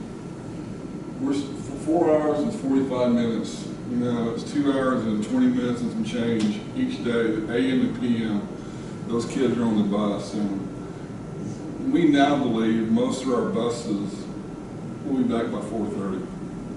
Once they know the routes and things like that, they're going to be able to get out. We even had to change charter routes because of the time the teachers leave the school. We actually had, in the afternoon, we've actually created charter road buses only, so we pick those kids, get those kids home, and then we're going to go to the upper 5 schools and pick those kids up with 3 different buses and just take them home as well, because by the time we picked up at the upper 5, the Guess Junior High School, and then got back down to Charter Road, this is 3:45 or later, the teachers are already, everybody's wanting to leave, things like that. So we've actually had to split that up in the afternoon, get them home quicker. And that was one of our main purposes. One was financial, but 2 was to get these kids home quicker and get them off the bus. That's a long time. 4 hours on a bus per day is a long time for those kids. Well, and the goal here was never about money. It was about providing less time on the bus for our students. But when you look at this figure and the graphic of our spending for transportation versus other districts, and you have to look at that as well. You can't ignore that. So that's why this, when we started this journey, it was about getting kids off the bus in less than 2 hours. And now we feel like we can save money as well. And those numbers can change a little bit, because we want to have them enrollment hits next week and things like that. So there's not going to be significant, I don't think. So we're in that ballpark right there. And I think I caution everybody to remember too, enrollment is so critical, and there's a good thing to us starting late. It gives us more time between enrollment and the time we start to try and flesh out some of these issues. But we know that we're going to have students that are going to school in Guthrie that have gone to school elsewhere, either be homeschooled or have gone to private school, but because of the geographic location of Charter Oak, are not going to be attending there, because we've heard from them already. And so there's no way to project what those numbers will be. So Cody, I'm sorry, I missed, you're saying that our actual cost per student should fall down somewhere around the Tahlequah area? What I didn't say that. Okay, what are you predicting us to go from 525? Are you predicting us to be in the low 300s or possibly in the 200s, or just don't know until you get the final? We don't know yet. We'll have to watch the numbers. This year, when we're done with this year, we track we don't give us information until we track it when the bus is pulling for fuel and things like that. I can track how many miles we're saving per year to be able to see where we might fall. We don't have to hire any more bus drivers. We can eliminate 2 drivers. The national average, and I'm basing it off that, is $35,000 a route. So those numbers are pretty real. The fuel savings and things like that, we'll have to see as we go the rest of the school year. So this year's even different because we're actually, the days are less than it was in the past as well too. So, but we'll be able to track that, and at the end of this year, I'll probably give you a good number that we can look at, see what the savings is. And then the average, they'll do the average, what do they do here, and they'll be able to determine where we are in the rankings and things like that. I use Tahlequah because Cherokee County is almost the same size as Logan County. It's pretty good size, and we went from every end of Cherokee County over there. So we were going in which direction over there. So the big counties, dirt roads, same thing going on here. The difference there is they have a large number of dependent schools inside the Tahlequah transportation. Well, I know just in the years I've been on the board, I've watched, because I do live in South Logan County, as you know, and I've seen the neighbor kids come home at even like 5:15, 5:30 at night when, when I first got on board. And then I've seen it cut down, way down, to, even an hour earlier than that, which, some days, because I watched them get off the bus and everything. So this, I know you've made, just since I've been on and you've been here especially, there's been a big difference made, a big change, and I appreciate that and all the work you've done, and I know it's going to be even better now. So I think that's great strides that, you made, your team, everybody, so. The routes always start off slower because people get used to different routes. Everybody on my staff, all my drivers are going to have different routes this year. There's not one route that was the same as we had last year. We've had to change every single one of them. So they're going to learn their routes as well. Instead of one day going out, we're going to send them out 2 or 3 days just so they know the routes. But it is a big task in what we're trying to do and things like that. And it can be mind-boggling. I've gotten busy doing it sometimes. It's just a lot of information because you want to do it right, and you're wanting to make the routes as productive as we possibly can in what we're trying to do here. On the bus stop locations that you have within the district for such as the kids, junior high, yes, is the city going to allow us to put a sign as far as where the kids know exactly they need to be? Bus stop, or are you just saying the corner of, and you don't know whether it's east side, west side, north side, that intersection, what? You don't typically put a sign up for a bus stop unless a parent builds one and does it themselves, because that's an expense that we don't really want to take on. I'm sure the city doesn't. Well, are you indicating which side of the street, north, east, west, whatever location of whatever intersection, or you just saying the intersection of is the bus stop? Whether we put northwest corner, I'll have to look at that for you. Okay. Okay, I understand what you're trying to say. A lot of them could be, a lot of our routes, our stops will be probably in front of the house. So maybe 101 East 1st Street, for all I know, as an example. And that person may get forced into that's where they go to school, and that's where they live at, and they get to jump around the bus, where everybody else has to go to 101 East 1st Street. That makes sense? A lot of those will be that way. The ones on the corner, we're trying to get out of having to go into a lot of neighborhoods. So we do have them at the corners there, what Dr. Simpson was talking about. Normally, we don't, there's no signs put up, but we will clarify that for the parents to know where to go. Yeah.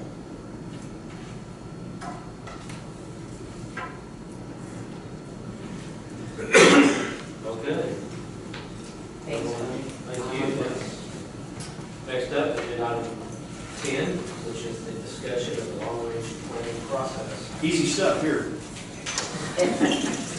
This is the beginning of the discussion, and one of the things, when we have done this before, I think the board members that have been through this, you know that we have an endless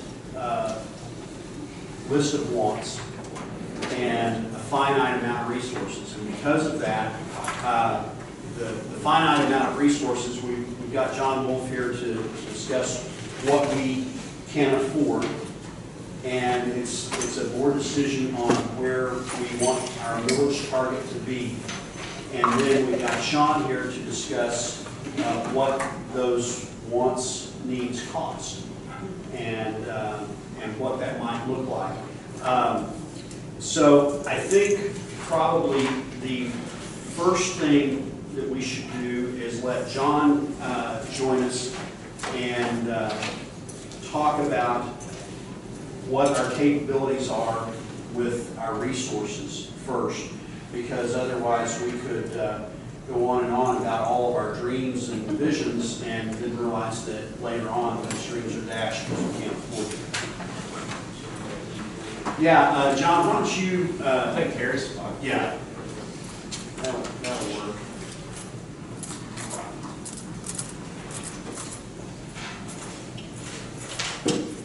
And he's brought the typical handouts that he brings that when I first became superintendent here, I could read these. My eyesight has either gotten worse or his font has gotten smaller. I struggle reading. I didn't bring my magnifying glass. But they're colors, I think. Yeah. Color coded.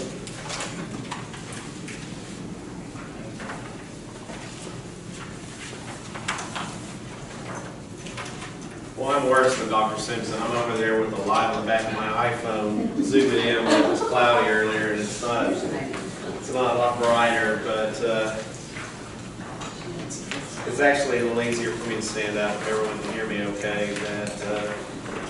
I think the key word that Dr. Simpson mentioned is John's going to talk about what we can afford. Well, that's really what you guys decide is what you can afford from the aspect of the discussion that started, I think, back in 2013, maybe 12. I lost track, but over at least the last 5 years, that the district had a period of time where for those of you that are a part of this discussion, I won't go too long through this history, but you had your sinking fund or your bond levy fall to zero, essentially.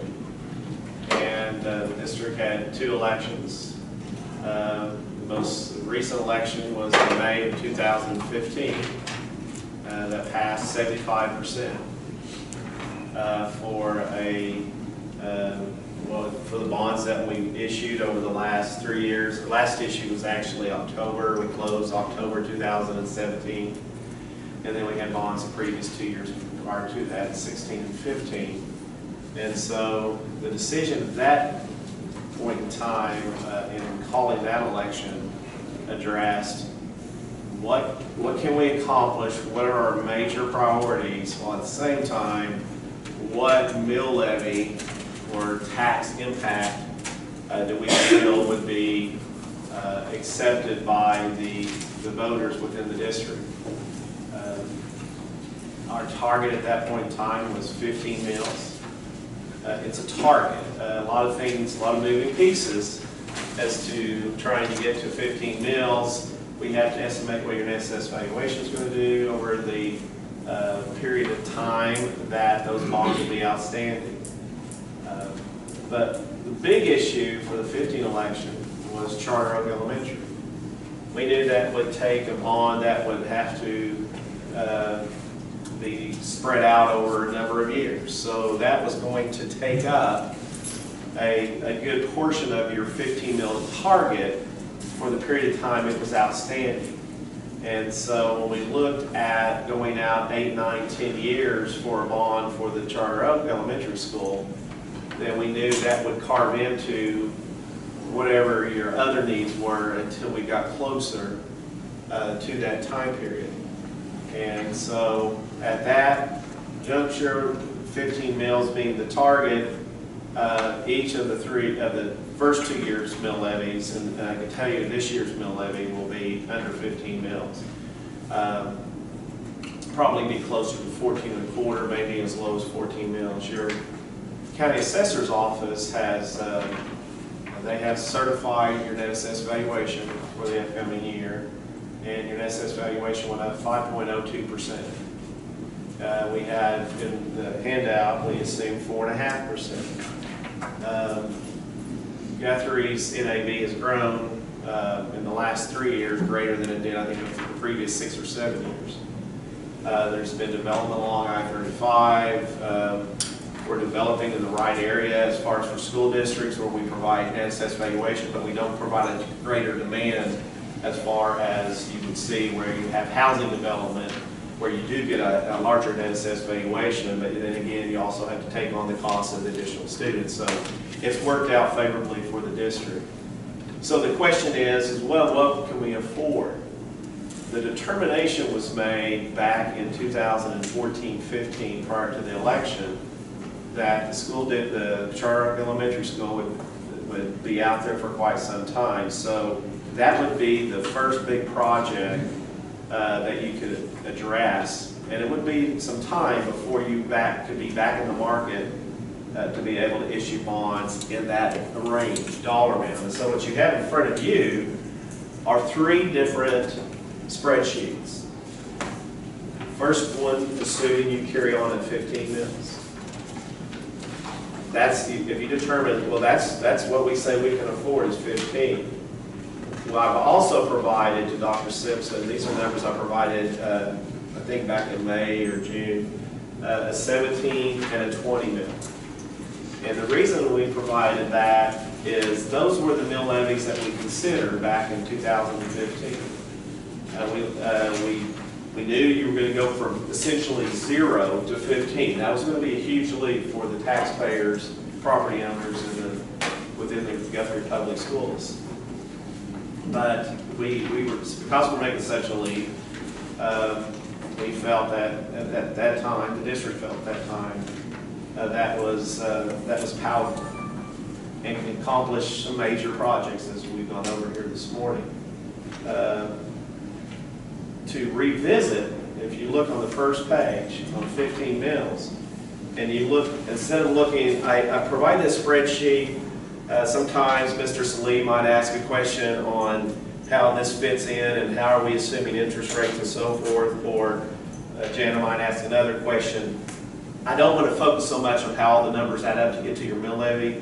I'd rather focus on the blocks that are on the left-hand side of this sheet as to those are the bonding capacity levels for each of the next, let me see if I can read my little small font, out to 34.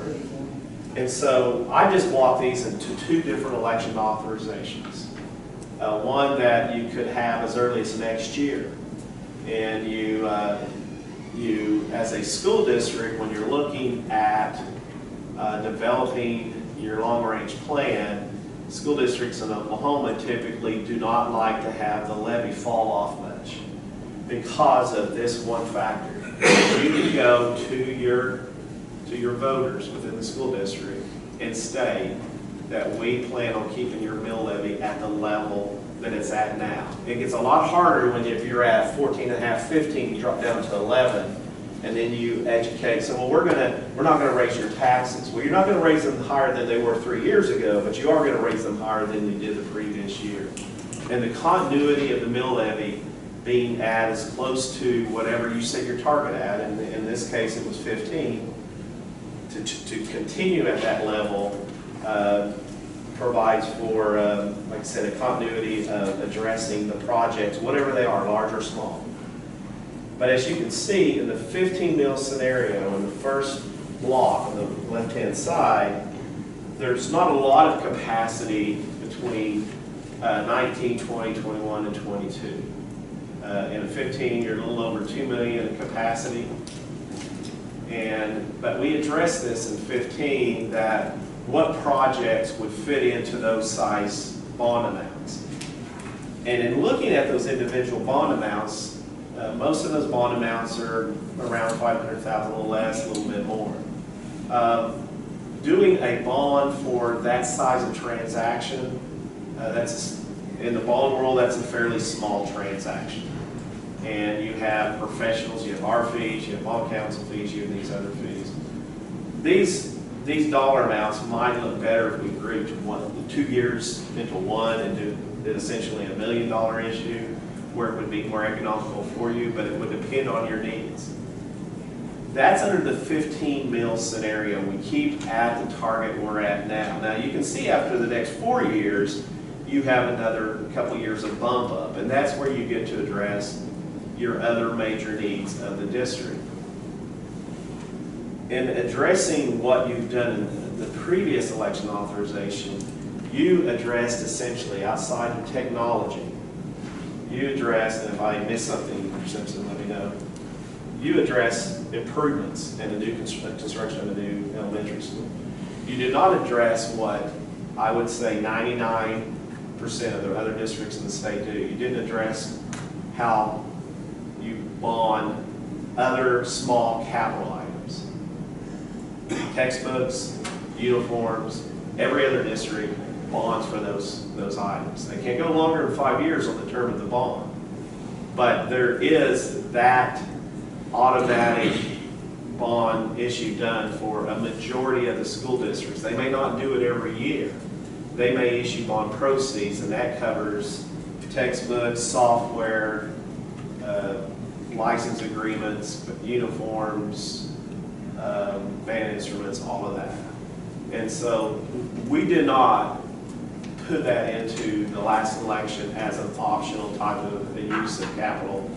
And you might be sitting around saying, well, textbooks aren't really capital, but they are eligible in Oklahoma for funding under GO bond issues. I'm not proposing that, I'm just saying that's an area that wasn't addressed. And because of these dollar amounts, if you determine that, well, we can't really do much with that sizing to keep it 15 mils, what could we use those dollars for? Yeah, we have needs for maintenance in a certain couple different buildings, or majority of the buildings, but you could also use those proceeds for those type of expenditures if you deem necessary. Like I said, it's just an option that other school districts use. So, an example, can you use GO bond proceeds to fund the salary and benefits of a security officer that you were talking about earlier? You cannot, but you can red money, green money. You can use GO general fund monies that would usually buy those textbooks, buy that software, use GO bonds, and then release that money to afford those other types of expenses. Just out there as you kind of think. This is 15 mils, the first page. 17 mils, if you flip to the second page. And if anyone has any questions, please interrupt. Well, and one thing might couch with all this, John, is our debt ceiling is 10% of our net assessed valuation. So growing our net assessed valuation is very important to allowing us to go to get money sooner.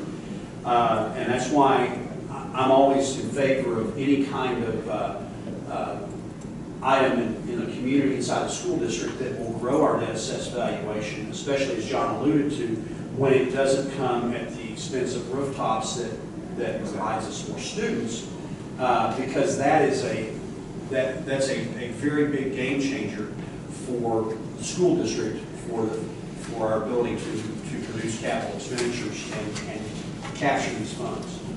And I want to, real quick, to address this, because we've been with the district for 5 years, I think, been with the city of Guthrie for 15 years.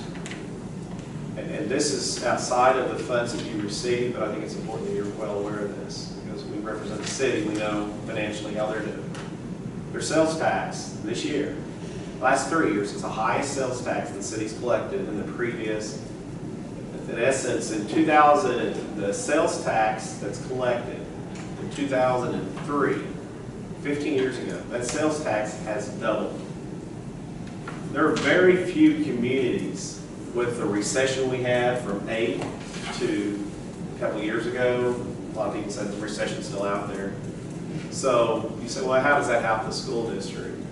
Is as you develop and you develop retail and sales tax and so forth, it helps in Dr. Simpson's discussion with city, the city as a overall as a community, what's available citywide. And I'm not proposing that the city's going to give up any sales tax, but you're seeing growth in NAV in the school district. You're also seeing it in sales tax in the city. And it's a period over the last 3 years that it hasn't happened in the previous 15 to 20 years. So that's positive for this community overall, that as you look at basically as a citizen within Guthrie proper city, within the city corporate limits, also within the Guthrie School District, what am I getting for the taxes that I pay, both sales tax and what do I get for the ad valorem tax that I pay? So I just wanted to throw that in. The second page is going from 15 to 17 mills.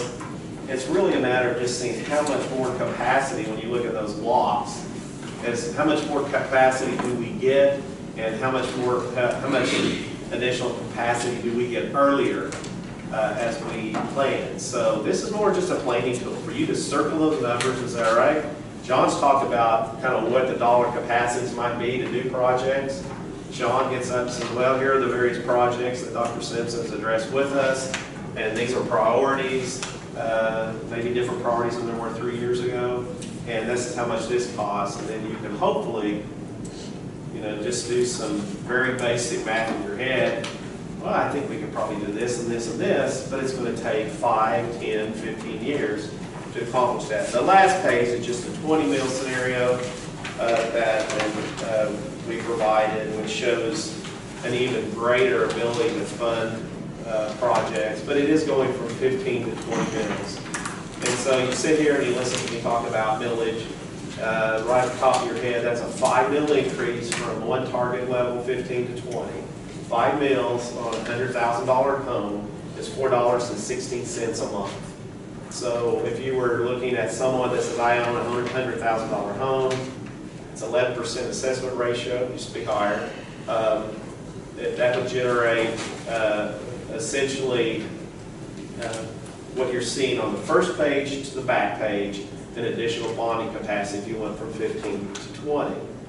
Now, that's a big leap. 20 has always been a concern for the district, as we discussed, is, how does that stack us up? We were at 0 so long ago, now we've been in the 14, 15 range. Actually, you've been closer to the bottom 14 range based on your growth in NAV being better than what we projected. We do, in all three of these spreadsheets, assume a 4.5% growth every year. We've been fortunate, we've been over that every one of the last 3 years. As you develop in different parts of the district, and as far as valuation of property, we would hope that continues at that rate. The one thing that I didn't pass out because I don't think it's really going to dictate which direction you go as much, but just a little bit of color that as you look at other districts around you, what are their sinking fund mill levies, how they, where are they, and how do you compare? We've done this each and every time we discuss talking about mill levies, that your surrounding communities, I have it on my phone, over there. Piedmont, Deer Creek, I think maybe most of you know, very high millage rate. They're above 35 mills. City of Edmond, closer to, they're a bit up and down, but closer to 25 mills. Stillwater Public Schools closer to around 25 mills. They go up and down a mill or so. Oklahoma City Schools, probably in the area as far as sinking fund mill levy, the lowest at 18.25 or 18.24. Now, these are mill levies from last year. These aren't what's going to go out in your tax bills here in the next couple, 3 months. So when you look at where we, just kind of recap, you had an election in May of 15. 15 mills, homeless projects we just talked about, passed 75%. No, you know, it's impossible. I really get a kick out of everyone guessing, well, this is how it passed, or this is how it failed. No one really knows. But 75% is a mandate for either the projects that were addressed, or the mill levy, or a combination of both. And so, just to put this in perspective, if you go back to the voters, you can, without the mill levy falling off by having a year you don't add a bond, you have a deadline of probably safer that if you had a February election, you could close that easily before July 1. I want to say February. Let me grab something because there's some dates that aren't available. One of the things that is always interesting about this is when we talk about what money could be available based on the mill levy and everything else. The challenge we had as our mill sinking fund went to zero is we had an 18% tax increase essentially on property tax. Keeping it level so that we don't have those peaks and valleys is so critical for households basically, and that getting that 18% tax increase on property tax was such a challenge, and that was born out of, I'm just going to say it, the failures of the other bond issues as the millage gradually reduced. And so then the other moving part to this is, as our net assessed valuation is growing at a faster rate than projected, that mill levy will also drop as it's paying it off sooner. And so it makes it even more critical that we take, if we want to keep that consistent mill levy, that we take action. But the other variable that as we bring Sean into this mix soon, is as you look down at what these, when these dollar amounts could be available in a successful bond issue. A $10 million building today will cost more when we have the availability of $10 million.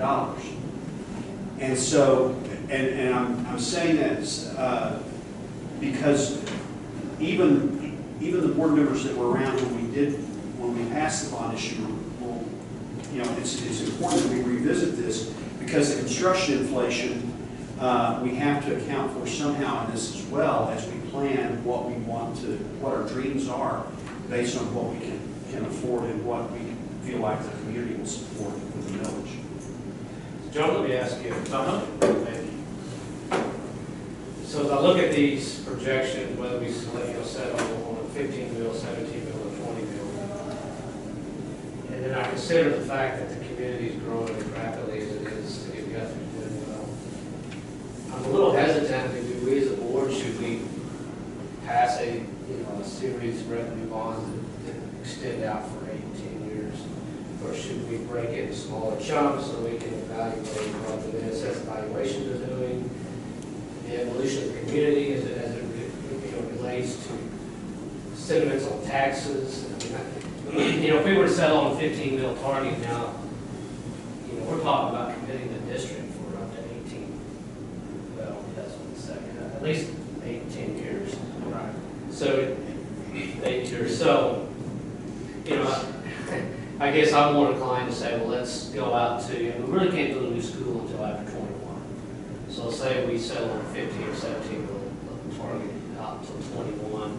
Then we can kind of see what the demographics of the community look like, what the economic growth looks like, what the valuations look like, what the tax limit is at that time, and then allow the Board of Education at that point in time to make decisions going forward on what this looks like. Well, and that's true, and I guess it's a matter, as I said over there, and Dr. Simpson, so I'll let John go first. You know, I'm sitting there before you stated this, I don't know who should go first, Sean or me. Because Sean may come over here, and if this was a whiteboard, say, this, $60 million. Well, you don't see any plan. So you say, well, what do we back off? What do we decide is a priority? Cotterell was a priority back in 2015 to be replaced. And I won't remember a lot of other details, but that was the next school. I don't know if that's with this, you know, with this board, with this community, is that the, you know, the next, is that still the same priority? And so when we look at, well, what if we and I understand you assess, I guess to a certain degree, you assess the demographics and what direction you want to go with the schools, but you balance that with how far behind are you in facilities and how far do you have to go. You might end up, you know, and that's up to each individual board member to say, well, I think we're okay where we're at. I think with this elementary school, I think we have some maintenance and repairs, but I think we're okay. We don't really need to address any new school facilities for a while. Then that's part of the process to say, well, let's kind of see where we grow. Now, I will tell you, 4.5% growth a year that we've kind of instituted, that is not conservative. That's pretty aggressive. But we've seen 2 years. I was curious. I didn't find out till today. I had the county assessor's office send me this morning the NAB report. I thought, wow, let's see if it just keeps going, because I knew Love's was added last year. Love's a significant valuation on, I don't have the top 10 valuations, but how many more Love's are you going to get? Because Love's could very well be. Love's brings in $500,000 in sales tax profit a year. It's tremendous, you know. Not having the records, but just knowing what they are in other communities. That's huge. How many more facilities that have a $10, $15, $20 million valuation? You don't know where they're going to be. So you do need to have a combination of both. Yeah, we've had Lakita and the Hampton Inn, both added, and Love's. Guthrie Trust, the Travis Center, Bolero or whatever? When it just added too? Yeah, that was added first, and Love's came after that. And which one's in the TIF? Bolero, but the TIF's paid off. Is it? I did short term, and you know, I lost track of Yeah, that. and that was, and then the Bolero was part of the TIF to finance the getting the Utilities. the sewer across I-35. But that was a short term, it was actually paid off early. One of the shorter tissues. So, yeah, I mean, it's a constant mix of what the projects are against this. Now, remember, targets are targets. You know, you can establish 20 mills as a target. Doesn't mean you go out and you issue bonds to try to achieve 20. It's just, when I looked at back in 14, looked at the demands that were put in front of us with the cost of everything, that was priorities at that point in time, New Cotterell. I think there was maybe another elementary school that... Well, we kicked around at the time building 2 elementaries and even longer term financing. And we kicked around building new, what is now Charter Road, and rebuilding Cotterell in the same bond issue. And we departed from that. So, Very I guess my answer is, Mr. Slee, as I hear more about what the needs are and what the demand, you know, what the general, you know, what Dr. Simpson addresses us to analyze that. Certainly, you don't know where Guthrie is going, but they're going positive as far as economics, and so you will get a bigger bang for your buck. But because we are assuming 4.5 and you're growing at 5 to 5.5, almost 6%, that's great. But we're kind of assuming 4.5. So right now, the impact to the district or the benefit straight from bond capacity from your assessed valuations of your properties, unfortunately, are about on as projected, a little bit higher, which is a great thing. It's just, I don't know, I really don't know how much more we can rely on in growth. I wouldn't suggest not changing higher than 4.5 right now. It's one of the few school districts we budget that high in growth. And John and I have that discussion routinely.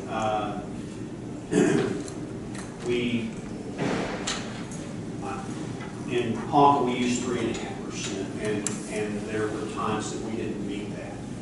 And because of various things with ConocoPhillips and going on and stuff like that. One of the things that is potentially a game changer is if we had relocation of some industry together. But it depends also on the incentives that could be offered and how that would flesh out as well. I know that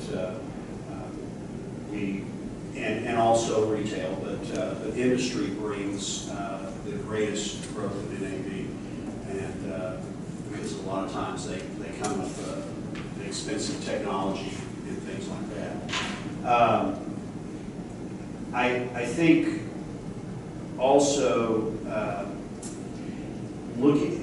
there's one other thing I want to mention, but I'm just going to mention it. I didn't have John prepare any documents on it intentionally, but he offered to. But there is one other option, and we chose not to explore that this last time based on the conservative nature of our community. But there is an option of lease revenue bonds, which allow us to forward finance at a greater rate. And the rationale behind that is that you limit the construction inflation by doing getting a lot of money up front, and you essentially mortgage yourself for a longer period of time versus gradually getting the money as you sell your bonds. It allows you to legally exceed your net assessed valuation cap of 10%, because it involves a trust, and I'll tell you the fees are higher. I'm not advocating for that today with this board, but if I don't make sure that I make mention of that option, I wouldn't feel like I was doing my job. That was pretty non-committal. Well, and Dr. Sims is correct. I mean, it doesn't mean everyone else is doing it, we should do it. Some of our districts take advantage of that, some do not. Some districts can afford, Edmond can afford to, Sean may beg to differ. I mean, even at the amount of bonding capacity they have every year, it doesn't do everything they need to do, but they're fourth high school, things that may be out there that are significant value, costly projects. A lot of districts have done this statewide, and everything Dr. Simpson says is correct. Nothing's changed from when we talked about this 4 years ago. Now, from how economically it works, but it has to be done correctly, and there's a lot of nuances to that, but it does you basically make an economic decision. You're hedging that inflation will exceed interest rates. And in that case, if you can borrow one rate and let's say you borrow at 3% and inflation, Sean says is going to be 3.25%, and you say, well, their costs, they're the biggest discussion, at least, well, there's a lot of other costs. What you're doing, it's a separate transaction. So you have You go out and do a separate transaction, you can do a bank loan or a bond, let's say you do a bank loan, it's a lease. And so somebody else owns that building or those items, and you lease it from them, it's not counted as debt. But you get it constructed now versus 10 years from now. And so you just hedge, and there's not an exact science whether or not you're going to end up being the best economic decision for the community. And so you have the interest you're going to pay on your bonds, it's going to take out this lease that you would have like on anything else we've talked about. That is what it is. The concern is, all right, but we're also, in the meantime, we've got this lease that we're paying interest on. That's interest on top of interest. But you've got to almost take this lease, move it to the side, say, what's inflation going to cost us? What is this going to cost us? And if they're about the same, or they're less or more, you guys make a business decision whether you want to do it or not, and whether or not that makes sense to do it now. And I will say, a lot of school districts, it's not just pure economics.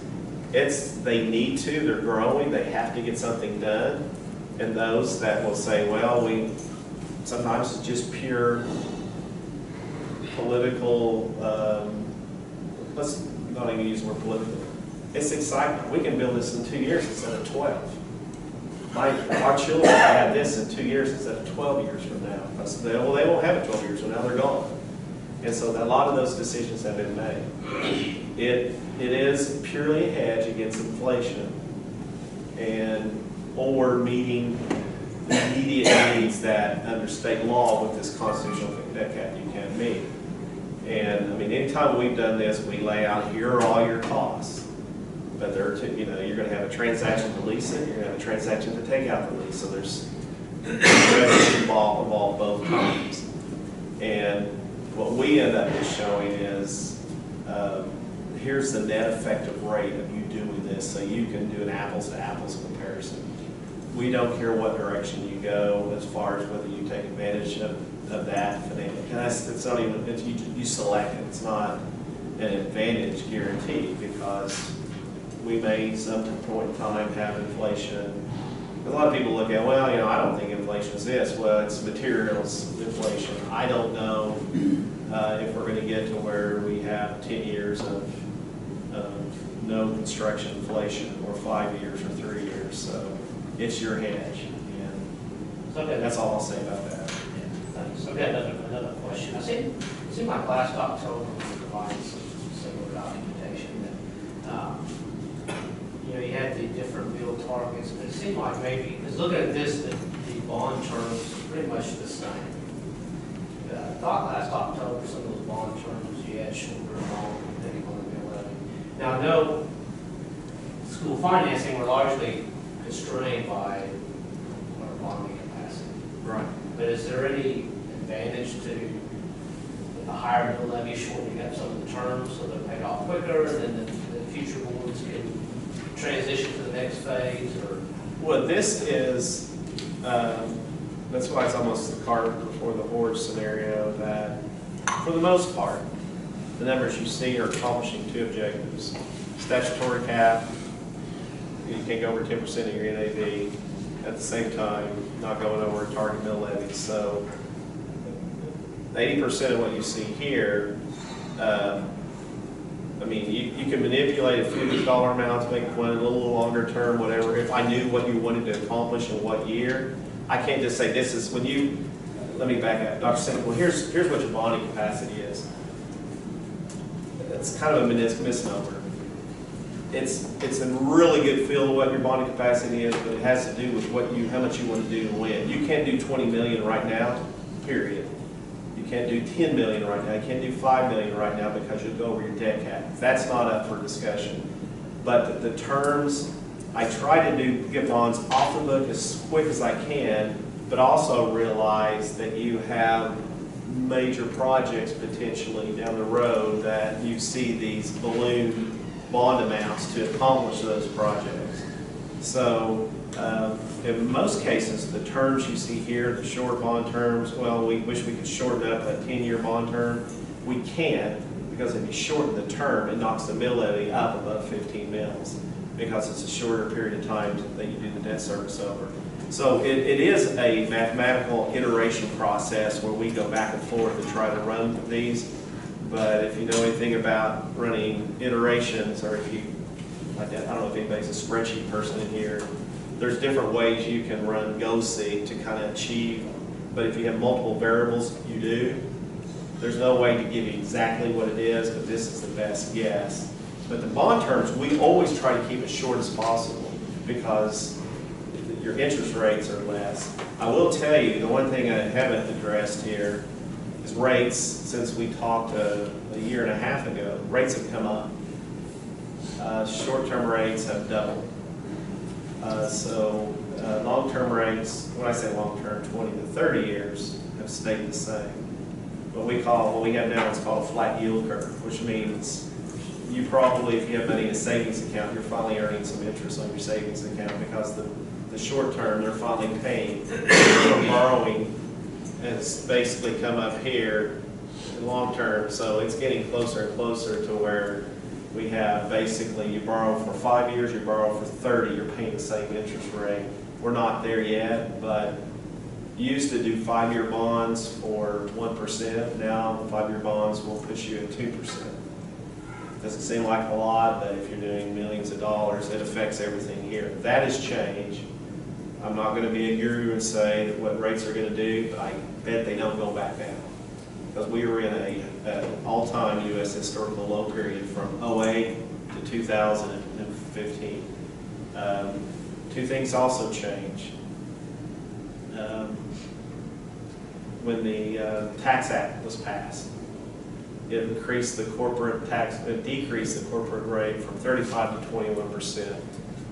You guys if you ever watch any, that came out on just general news. You don't sit and watch CNBC or anything like that. So, well, that's great, you know, corporations, that's great. It's costing cities and school districts and universities and counties. It's costing because the buyer of bonds, significant buyer of bonds are corporations. Corporations got an equivalent interest rate based on what their corporate tax rate. What does that mean to us? Rates doubled, not because of the tax rate, but I would say 30 to 50% is because the corporate tax rate went down, your cost went up. Because the advantage of buying tax-exempt bonds is not as great to them because they have a lower tax rate. And that just, what does that mean to you? It means, depending on the size of your community, it could mean tens of thousands to other communities, millions. And that's because of the tax. And I'm not saying good or bad, but that's what happened. So we're not in the world we were a year ago. And so everything, you have to think outside the box. You have to think, what are rates costing us? What are projects costing us? How do we get to do those projects? Do we need to do them now or later? And how does this all fit? It's a little tougher mix now than it was 2 years ago. John, going back to the short term, if I remember right, when you and I had this discussion, the 2-year and 3-year, I'm on 20 million left to pay, all of those were pretty much a product of the net assessed valuation for exclusively, weren't they? Yeah. Because once we got, because of the duration of what we have right now, to pay off Charter Oak and then the third phase of the projects.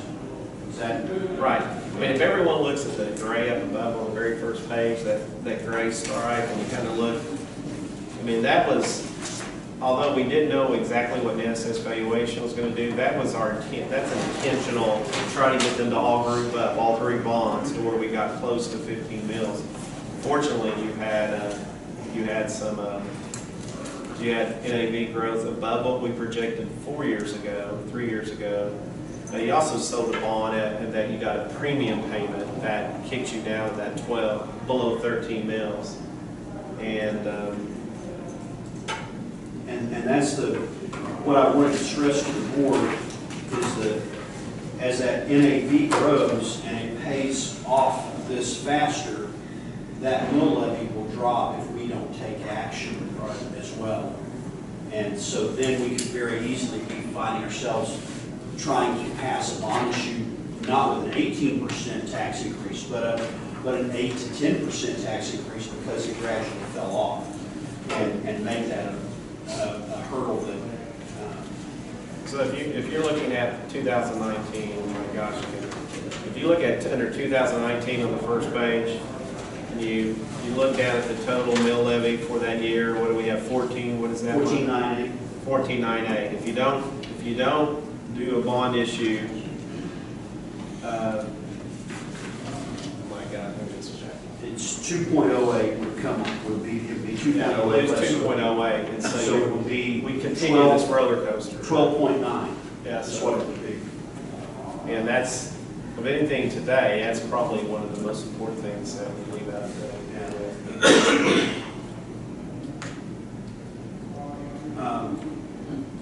Any other questions for John right now? So to keep it about at that 15 mil, you're saying we would need to do a bond issue for what you're proposed over the yellow box for 19? Yeah, The yes. 2 and the 3 year terms? Yeah, and then Gina, that yellow line across here is the capture from, and the millage for that yellow box down there. That's how that. And it's important for us to look at this, because as you say, well, how does this all fit? Those are short terms. They're short term for a couple of reasons. One is that it's not a lot of debt. You know, those are small bond sizes. It's tough to sell those in the market if you have maturities that are real small. But two is there is and this, Travis kind of referred to this. Well, why are we? I'm wanting those bonds to fall off at those short terms, so when you get out to do the next big issue, those are gone. So you can slip in and do that larger size. In 2022 or 2023. Right, and that may not be what you guys decide if that's the target time period for that. But I just assume in this case, you have projects lined up at the door that you need to do probably now. And so you're going to do those as quick as you can, but understanding that if I did all of those the next 4 bonds, and I did those at 10-year terms, that's just dragging the levy out, and it's kind of cutting into your ability to do a bigger piece. And that's where the lease purchase process is. We show this to bankers and say, here's what we think. They have us run a sensitivity analysis which says, what if you don't grow at 4.5? They look at future bonding capacity. They know that's their security of paying off a lease. And so you're able to address your immediate small capital needs and you address your big need. And that's how that lease purchase concept wraps into this, where you can identify what your capacity is for the next 5 years, and say, well, this money will be coming in, or this bond capacity is available in each of the next 5 years, but there's a big balloon here in the 5th year. That's what you basically lease against. That money's coming in, you lease it, pay interest down. So I just want to address that concept that because you're looking in your current situation, you're looking at 15 mills, around 2 million in capacity over the next 4 years, 19, 20, 21, or 19, 20, 21, and 22. And if there's greater needs than that, you either decide not to do those, you defer those, or you can look at other options. Anything else for John? I mean, I think he's going to hang around until Sean talks too. We've got lunch in the next room, and if you want to go fix lunch and come back in, and we can have maybe a working lunch on in discussion with Sean about that, and then hopefully over the next hour roughly get a little bit fleshed out, and then we'll get a report about the mud hole south end of our school district. Yeah, for lunch.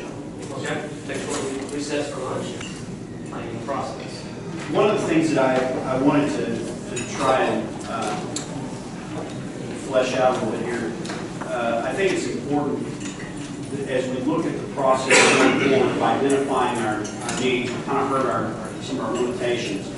But as we identify our needs, one of the things that was very successful in the last process was establishment of a long-range planning committee. We had board participation, we had community participation in the form of parents, people that were retired and maybe had grandkids or maybe not. We tried to go across the spectrum of our community and tap those resources. And the first phase of that was to educate the members of that committee about our current situations and our needs. And then the next phase was to dream. And then the final phase was to make recommendations to the board of realistic dreams based on our resources and what the community would support. I would recommend that we follow a similar path this time to identify and prioritize our needs. I don't know that our prioritization has changed a lot in the time since we did this the last time, but I don't know that it hasn't either. And that's why I think involvement of community members outside of the Board of Education is very vital to the support of bond issues and educating them to some of the information that you already are educated about on school finance and things like that, because they become people that are resources for voters and people that can be a voice of reason when there's maybe misinformation that's out there. And we all know that there's ample opportunity for misinformation, and usually you don't have to go any further than your nearest keyboard to find it. So I think that's vital. If there's no objection from the board, I would like to go forward with reconvening that committee. And the board had a lot of input on its formation on the members last time, and I think that would be appropriate again to do so. And if there's not any objection from the board, I'm prepared to go ahead and go forward with that. What kind of time frame are you looking at for them to bring back around the questions? Well, and that's a great question, because it depends on how much re-education or education I will need to do about the nuts and bolts of our mission for that committee.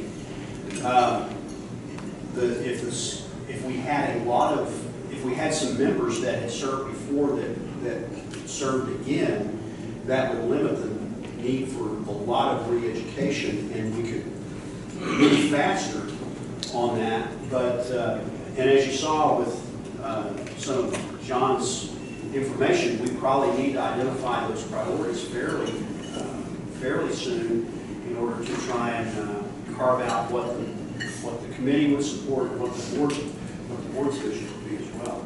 So I think last time we took basically 9 months to do that because we started in the fall and we ended in May, or maybe we made recommendations at the June board meeting. And so it could be faster than that, but I don't know. But a lot of that just depends on the need to educate the members. I have 2 questions. Were there any items that were identified in the original long-range planning scenario that hasn't been addressed with the recent bond? No, I believe that everything that we identified as priorities, we did address. And I would have to pull that up to verify that for sure, but I'm 95% sure.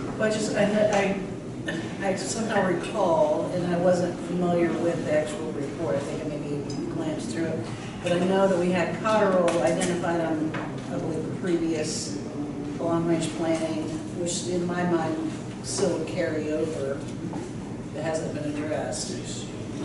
Because we have the school in the south, which is Charter Oak, we addressed a lot of maintenance issues with the roofs.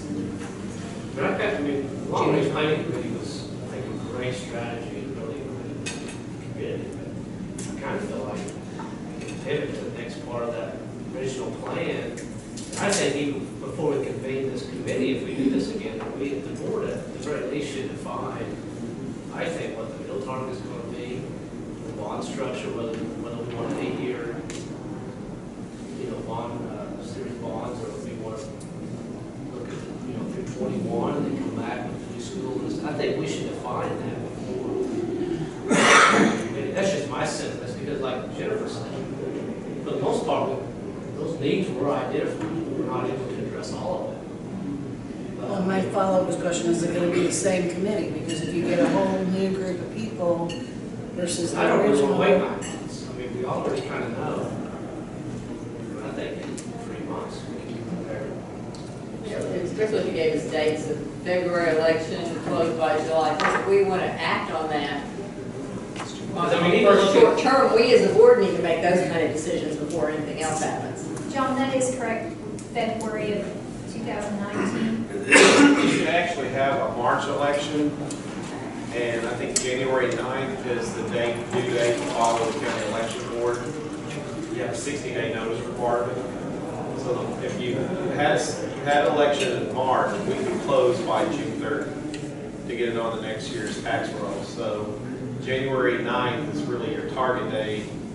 Back up a week, probably the end of the year, because you need to come up with your proposition or propositions. That's a short period. The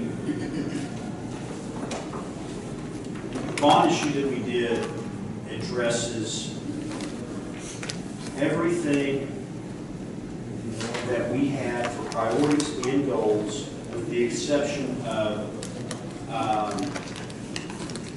we put down providing laptops to the teachers, which we've improved our technology, but we didn't go in that direction. And called for a goal of developing a purchase rotation of school buses, which includes 10 new buses every 3 years.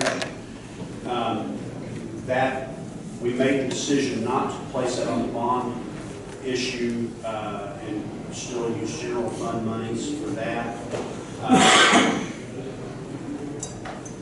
And the goal of purchasing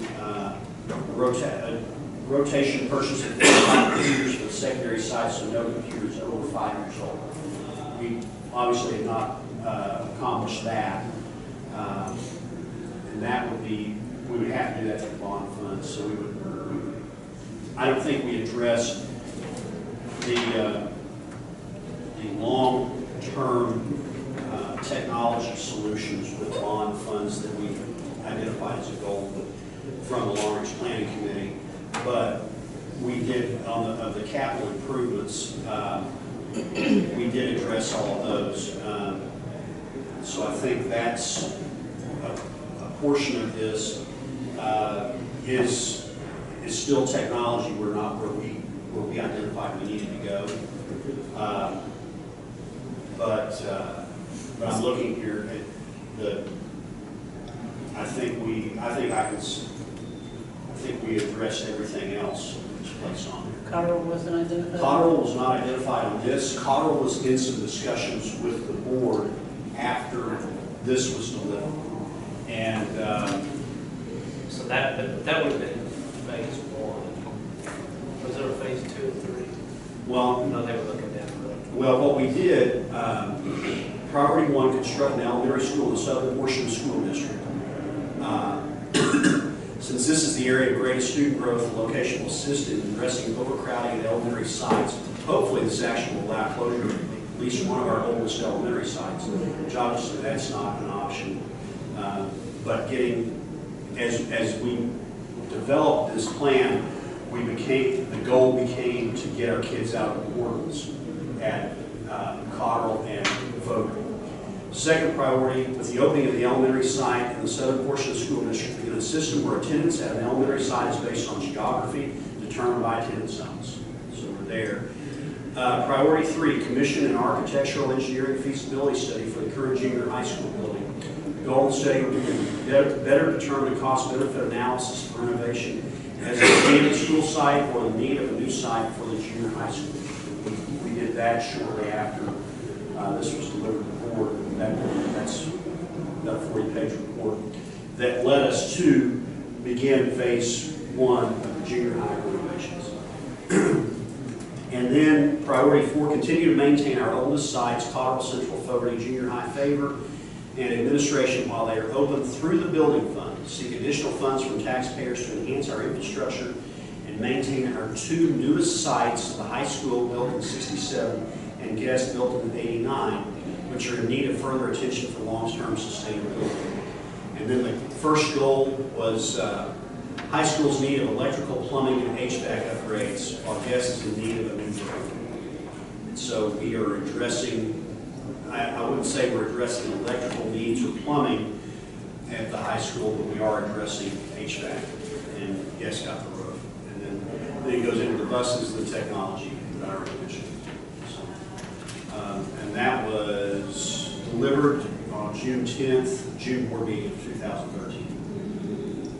So I would say that we addressed a large, virtually all of that, of those priorities.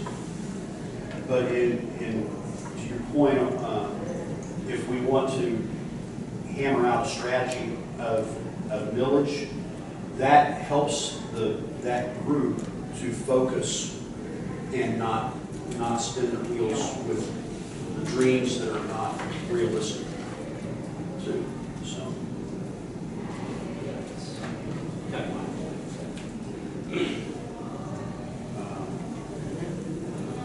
So, what's our millage target?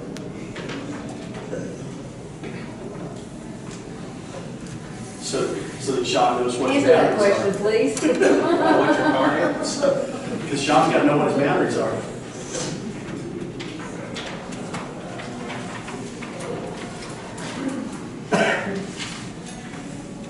Is there any reason for the next bond proposal to have, to go out through 2026? Do we not break that? Yeah, the first one to have more of a maintenance bond, and then readdress maybe a higher millage in 21 for the new school. You can do that. I mean, other than strategy and trying to, I understand that's a separate discussion. Sorry. They see it. Does anybody mind if I close the door? Let me shut that. Have the door shut. Can't have it shut on the meeting. Oh, well, they're just coming out, okay. They're probably your neighbors, just go tell them to And be it quiet. probably is, it's probably my family. Oh, let me go. They can go to your own. But to answer your question, you certainly you can go out to the voters for, it's more dollars than it is years. So you can ask for $500,000 or $50 million. It's up to you, and you decide whether or not we're just going to do major maintenance issues on the next election authorization, and not so much address any major renovations or school replacements. It's up to you as to how you want to encompass this next election. I just broke it out, just as an example, going out far enough to provide substantial bonding capacity to potentially do a handful of your projects that are on the plate. And to kind of just piggyback on that, thinking back to our original maintenance bond issue that we tried to pass, that was what, 2.9 million, that just got slammed in the dirt too. We were trying to do a responsible, short-term, small loan, and that wasn't necessarily the perspective of the community. So I just want to put that out there for consideration. Well, and I think also, one thing that comes to mind with that, to Jennifer's point also, if you have specific targeted needs and it appears to a segment of the community that they are not the recipient of some of those targeted needs, then it calls into question their support of that bond issue with only, if all they get is a pledge that they're next on the list.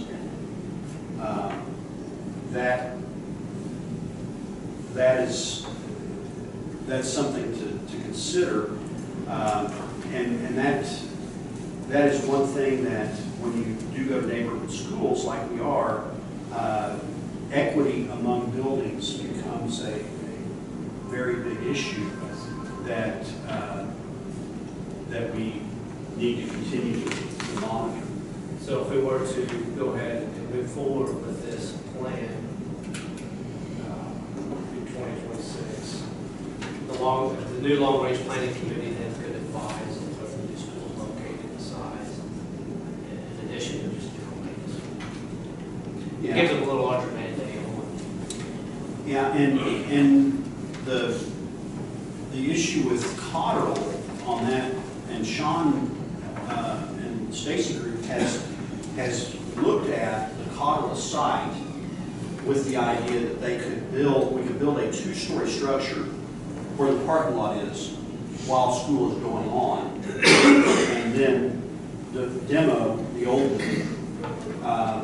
and that turns into a playground. I mean, we didn't draw any prints or anything, but we did kind of do a site plan, yeah, of that. But that being said, you know, there's always opportunity to look for other land. From a geographic standpoint, we need a west side presence, in my opinion. And I think we have growth on the west side, and I think it's important that we maintain that presence there. So, but I think from a long-term perspective, since we have been very conservative on any kind of projects in the current Cotterell building, we probably need to have some plan of addressing that, or we need to begin looking at that from a maintenance standpoint, because we've got major roof issues there, and energy efficiency issues. We still have single pane windows in most of those classrooms and things like that. But putting money into that building with the ADA challenges that come with that building is what we have avoided up to this point. It looks like, just on the mill levy, it's about a 2-year difference in how fast you can get that school from 20. If you go to 15 mil, you're probably going to be in 2024. And the 20 mil looks like 2022. Which means we're probably not in it until 2023 or 24 anyway. If you start in 20. Yeah. If that helps you plan as far as maintenance, any deferred maintenance or that you would plan on the school. A couple of things. If general consensus, we're not taking votes here, taking action, but the general consensus, we need to do something with Cotterell. That dictates what I do with the bonds prior to that are sold. Because you basically have to have those bonds falling off in those short time periods, so you have the capacity in the year that you decide to do something with Cotterell. So as much as I say it's up to you, if any one project, whether it's Cotterell, that's an $8, $10, $12 million project, is definitely something the district wants to address in the next 6 to 7 years, then it has to kind of lay out like you see here. It's just, as Sean stated, you go a higher mill levy, you jump up to 20, you get immediate boom because the very first year out, because you went from 15 to 20, and you can do that. But if Cotterell maybe isn't the priority of the school board or of the committee, that can change the way some of these pieces work. And that's, if we're looking at March election, January 9th, December 31, we are 4.5 months away from nailing this down to the letter. And so early on, I think we need to decide if we're going to take on a major project in this next election. so I can kind of tell you because of everything I just said. So. Let's talk technology a minute. Gee, Yes. what does a laptop basically cost? What does a computer in a classroom cost? Laptops and computers probably about 1,000. So, pretty close.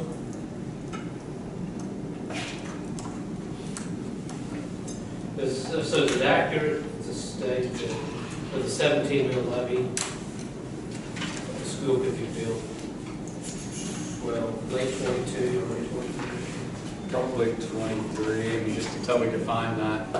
You're right there in the cutoff between 11 and 13, with that being 3 or 4 years out. You're right in that ballpark. And that's doing nothing else. It's doing nothing, between now we're just and dead then, till then? Correct. No, No, you do the smaller issues. Okay, so that is allowing for. So it's a 17 mil to keep levy. the levy Yeah. stable. Well, I guess, Sean, what's your dollar figure on an elementary? That doesn't require a tank or a lagoon or a fire pump. Or 4 years from now.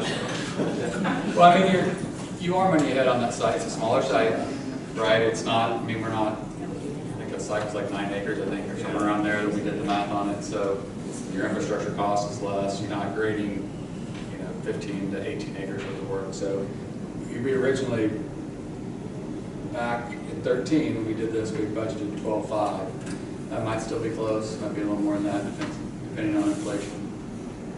So, The 2 stories going to affect, But- the cost. but there, if at 17 mils, we wouldn't have enough money until 23 to do that, and we wouldn't have any other projects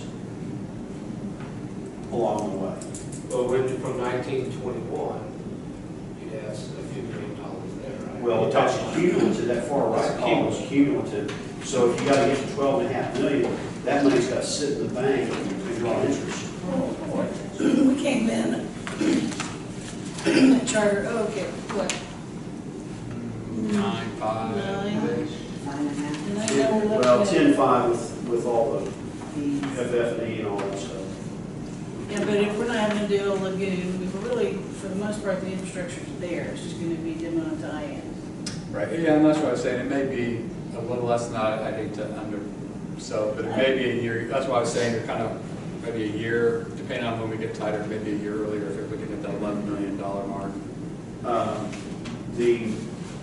The other thing too is the type of, it'd be conventional construction, and we had a lot of the building charter opens metal building. It's 2 stories, so it's a little bit added cost with the elevators and things like that. I don't understand why we would pursue a 2-story building. Footprint, small footprint. To fit it on that site, you'd have to, but if we had a new site, then we could do a single story, but to fit on that footprint, it doesn't fit any other way, it's pretty tight. Because it's pretty locked, I mean, Yeah. where there's no expansion area. Yeah, it's not the perfect scenario, but it's, there's no land acquisition and there's no utilities. If you go much further west, the sewer ends on the north side. I'm pretty sure the sewer ends at Academy, or just right there. And is that Academy? Or what's going to the soccer fields? Yeah, okay. That's, the sewer ends there, and it extends obviously further on the south side because of the hospital. But we don't have, going much further, we're looking at another one. We did very similar project in Covina.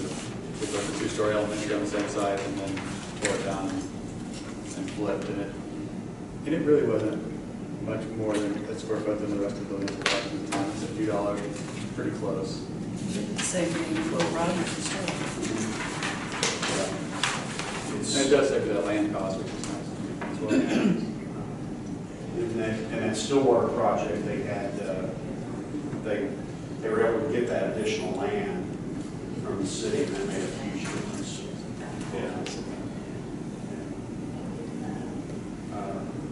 question I have then is, can we defer any other projects while we accumulate money for the school? Or we're gonna have to push the school out there for you, so we can address other maintenance needs? Well, Cody, I think Cody will tell you that we've deferred about all we can defer on a lot of things, including, we got HVAC issues at Gas that we're trying to address with the building fund money. We've got, we need plumbing upgrades at the high school in a bad way. And then we haven't talked about junior high. And of course, we've got the issues at Fogarty that we're all familiar with as well. We've got some, couple of roads we're still looking at. We have parking lots. It just carries on.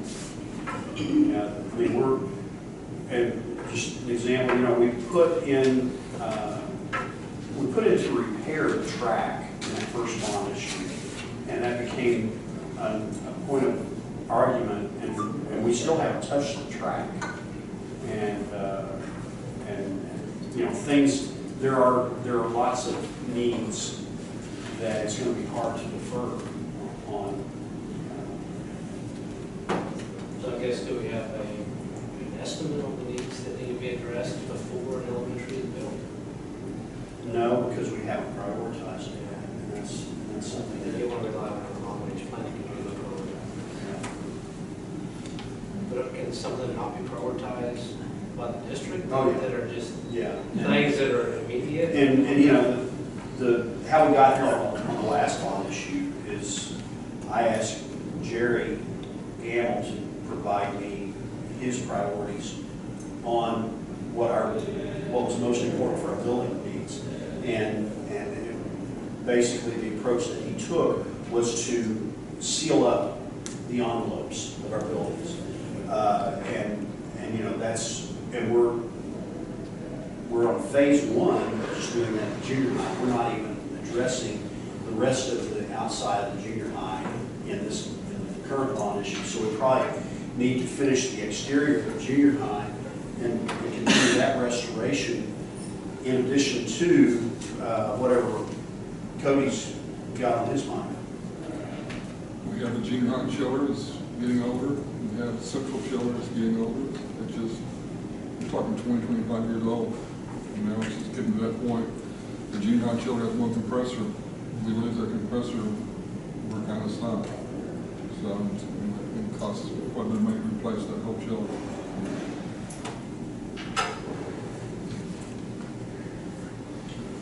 And then we've got HVAC issues that continue. We piece that together at Fogarty, and every time a unit goes out, we've been taking $5,000 out of the building fund, putting a unit in. But we're still, are we 2/3 of the way done yet, or are we just half? Half. Yeah. So, and those were the units that were put in 96 when the building was air conditioned. Similar to the chiller that was put in 96 at Central, and the chiller that was put in 96 with Virginia. And we've got a similar situation on the units at Cobb. They were all put in 96 as well. So what type of money are we speaking of for chillers or the sites that need chillers? That'd be the cost for that. That's just a comparable one, what was it for the high school? What was the cost, remember? For the replace the chillers, there's 250. You do.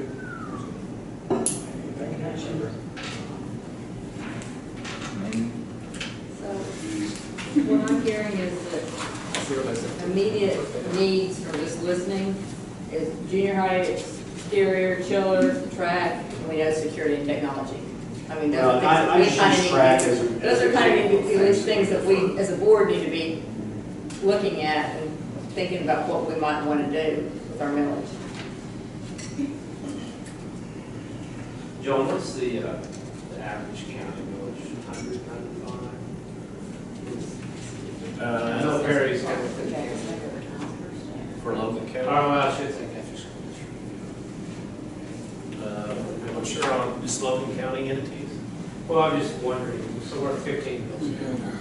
On our district. So 2017, 17 and 20 mil target. What's that, like, probably 2 or 3% tax increase? Right. Yeah, 5 would be, yeah, I mean, yeah, you're looking at 5% increase, 5 mils, 2 mils, and then 2% on 7, about 7.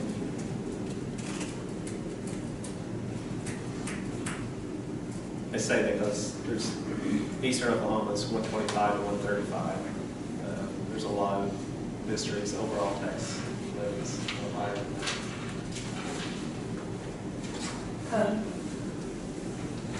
The high school chiller was 186,000. And the junior high is not, wouldn't be that big. No, but you're looking at, what, 150, somewhere in that range? I don't want to get one compressor in either, so change that.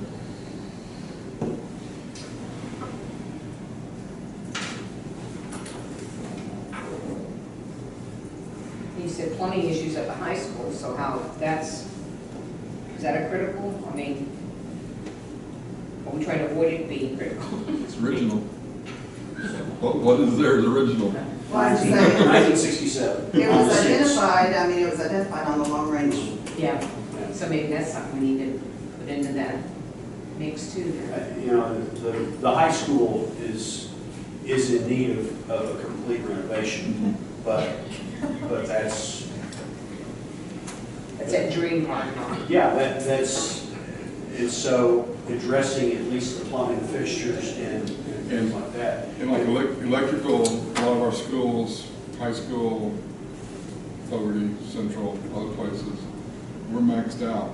You know, we keep doing technology stuff and things like that, create more power.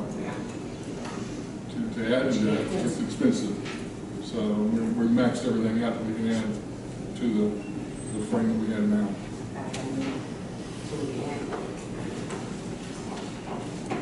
What is resurfacing the track or redoing the track or what we did? That's right. $250,000. Do we have the ability to enlarge the track, the lanes? Not without a lot more money.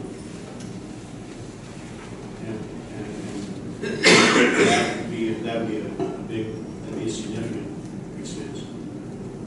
Because we're talking new curbing. Well, yeah, a brand new track from scratch is probably. Well, we're just short one lane. It was built short one lane. Man, to just do a retop, you're like probably 85,000, 250 to do probably a strip down to base, and then probably, to add a lane, you're probably looking at $100,000, I would think. Yeah. Because it's not just adding a lane, you're changing drainage and things around.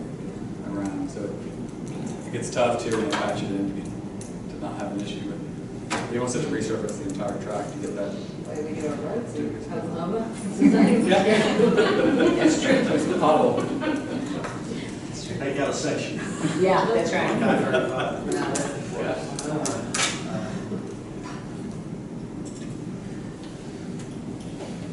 This is why,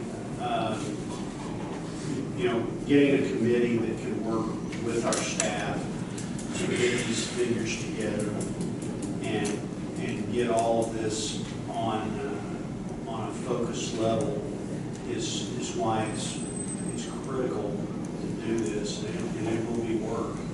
I don't think, but I think I understand where you guys are coming from, because you want to know what do we get for an additional 5 mils? And I think the answer to that is we get further down the road quicker.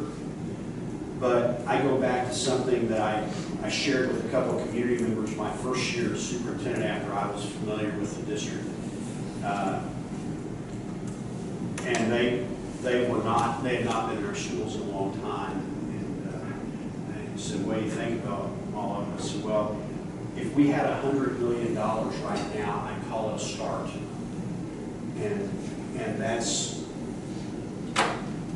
but getting moving this down the road with where we are on our millage will allow us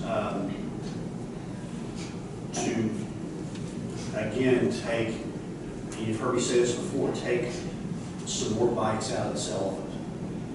And ultimately, we've got to, as we take these bites out of this elephant, we've got to do it in a way where the community still has trust in us.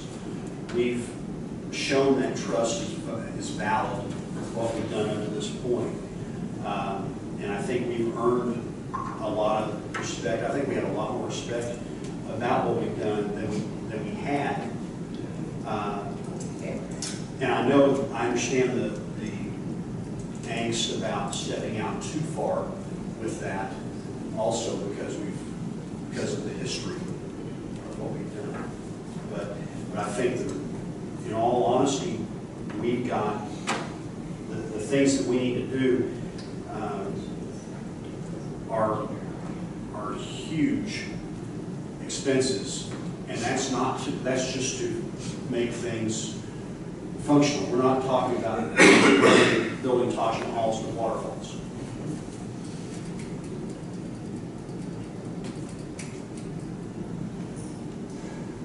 So John, let me just ask you one more question. I think I asked you this before, Brent, but say we went to a 20 mil and our net assessed value continued to grow at that 5+% rather than your 4.5%. Even though we say we're capping at 20 mil, taxpayers may only be paying a 18.5% mill if our NAV continues to increase. Is that? I mean, the math, so, I mean, they could pay less than 20, like 19 mils. But it wouldn't lower it 2 or 3 points. They gotta remember, it depends on which piece of property goes up, because if your property goes up, your mill levy goes down, but you're paying the same amount of taxes, because you're valued at a higher amount. Now, if valuations go up not because of a natural growth in residential properties, those that typically vote, and it goes up because of the new loves, then your property can't go higher than 3% a year on a automatic appreciation under state law now. But it just depends on what the composites of your NAV growth is for the next 10 years. Because I want to make sure when I say that, when your NAV goes up, you're assuming some of that is your house value is going up. So your house value goes up, it's based on the value of your house. So your mill levy goes down, but it's an equalizer. But if 50% of your growth over the next 5 to 10 years is commercial, you as a resident that's going to vote for this or not, that certainly could fall down in that range. It's just, I don't know how much of the growth is going to be in just general appreciation of residential properties as opposed to new facilities coming in to Guthrie. So, but the math is there that if we grow up over 5% every year for the next 10, 15, 20 years, the mill levy is going to drop. But it really depends on valuation and so forth. Depends on your county assessor also. Can't go lower than 11% Assessment. assessment ratio. About 4.5% is problematic. The rest of the assumption. I would not That's go pretty there. generous. That's pretty generous, and it's really only because of your history here the last couple of years and your growth out of the corridor. I-35, I really think that's.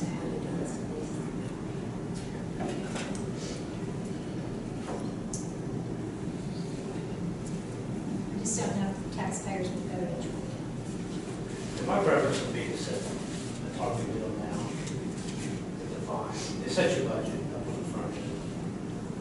Let the committee then bring back recommendations that fit within that budget. And just a reminder that was a goal, even from the performance review, is to set a target mill levy for bond issues. It provides transparency transparency to the community about what we're trying to do, and it provides them a reality about this is what we can afford. And it has been very successful in other districts on continuing to pass bond issues. And that number is different in every community. In Stillwater, when I was there, it was 25. What is it now? 25, 27. Yep. In Pocket City, when I was there, it was 20. One of the things that we could actually accomplish more with that 20 mil levy in Pocket City than we could with the 25 in Stillwater, because of the refinery and versus all of the state land that's in the Stillwater School District. If the number is 15 here, then we figure out a way to address our issues at 15 mils. And when people want to know why things aren't happening faster, we tell them this is what we have decided to do. And if the prevailing opinion of the community is to raise that higher, then we can address it at that time. And that's the direction that you guys provide me. The only other thing we haven't mentioned is that, and Ms. Davis had asked me in break, she said, well, you know, how far can we go out? You can go out and ask, you could ask for 100 million and you have to the end of time, you 100 million in debt. You can ask for 10 million. But the point is, if you go out and ask once and you don't come back for 7 years, you don't have to worry about that one election where the city or some other entity had something on the ballot or where you just went through a bad time and we vote no for everything. You take that out of the equation.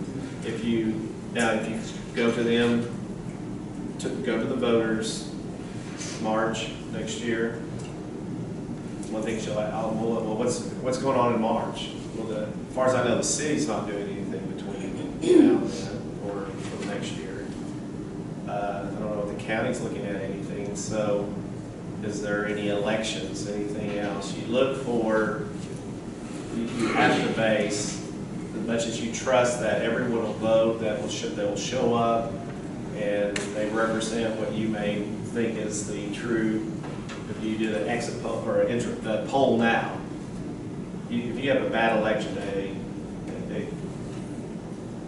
obviously that can make the difference. You guys had 75% last time. As you had stated, the one before, smaller issue, failed.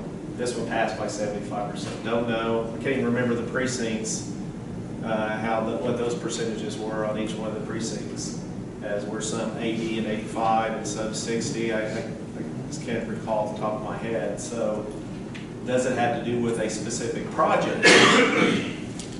Did the school help it pass or help it, or bring it down? It would have been an 80%. That's the less times you have to play risk with your voters. That should be in your consideration too. So. And we had excellent communication. Yeah. I think that is what made us I think succeed the it is last too. time, is that we had a plan, we identified what the issues were, and we demonstrated I'll bring that down to one. I think so too. We're more transparent. John, I think I'm reading this right, on the front page, down to 2019. Okay, the bonds for 2019, we had 1.5 million to deal with, is that correct, or am I reading this wrong? On the very first page? Yes. This second one column. No, it's a 600 and an additional 320. So you have 920. Oh, I was reading the wrong one, okay, thank you. Okay, you did 9.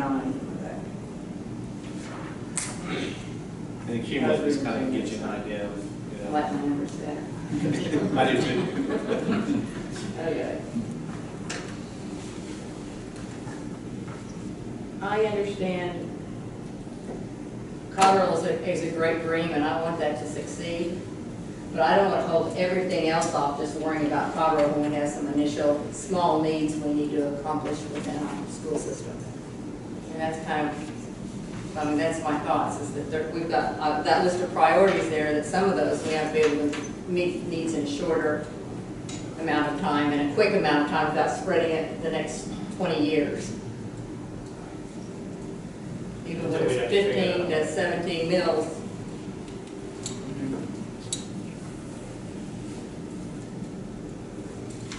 So if we were to defer the new elementary for a couple of years, of needs, then we'd have to figure out what it would cost just to keep Cottle falling down. Right?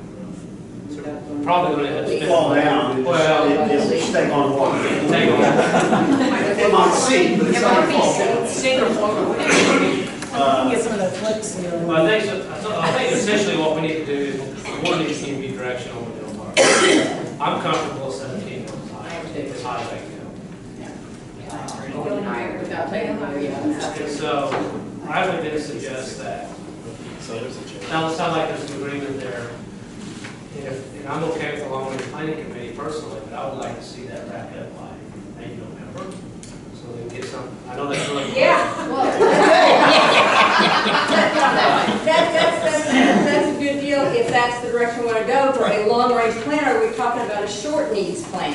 And that's kind of a board decision and not a long, and the Well, I take administration it. decision. That's not the. Well, based on the proposal here from John, where it goes through 26, that's not really a short-range plan, it's a long-range plan. So, but I would like to move on it, but we could have a bond election, first of next year.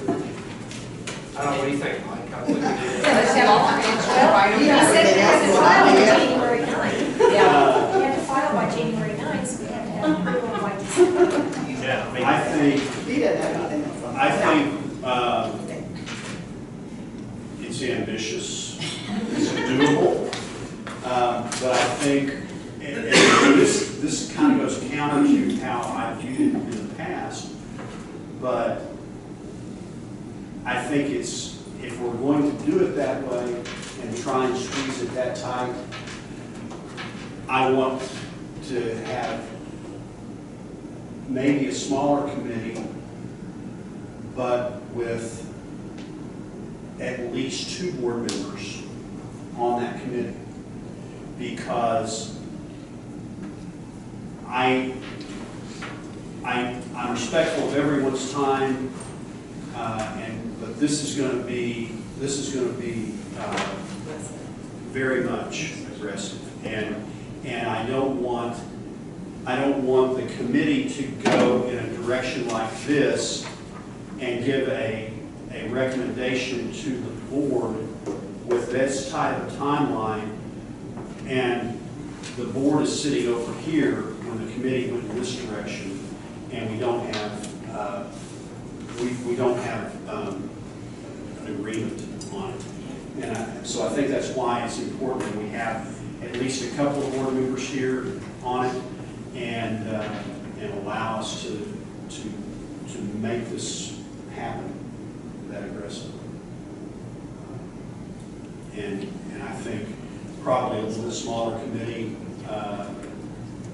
and maybe tap on some of the resources of some of the previous committee members, but also some of the, want to seek out some new members as well. So you're talking about a short-term, short-range, and a long-range committee, 2 different No, committees, or no, just one? and One you committee, Make it small. but smaller, but with a couple of people at least from the previous committee, Okay, and some new people. okay. Sounds good. Because you're the one that realistically deals with 17 mils. Good.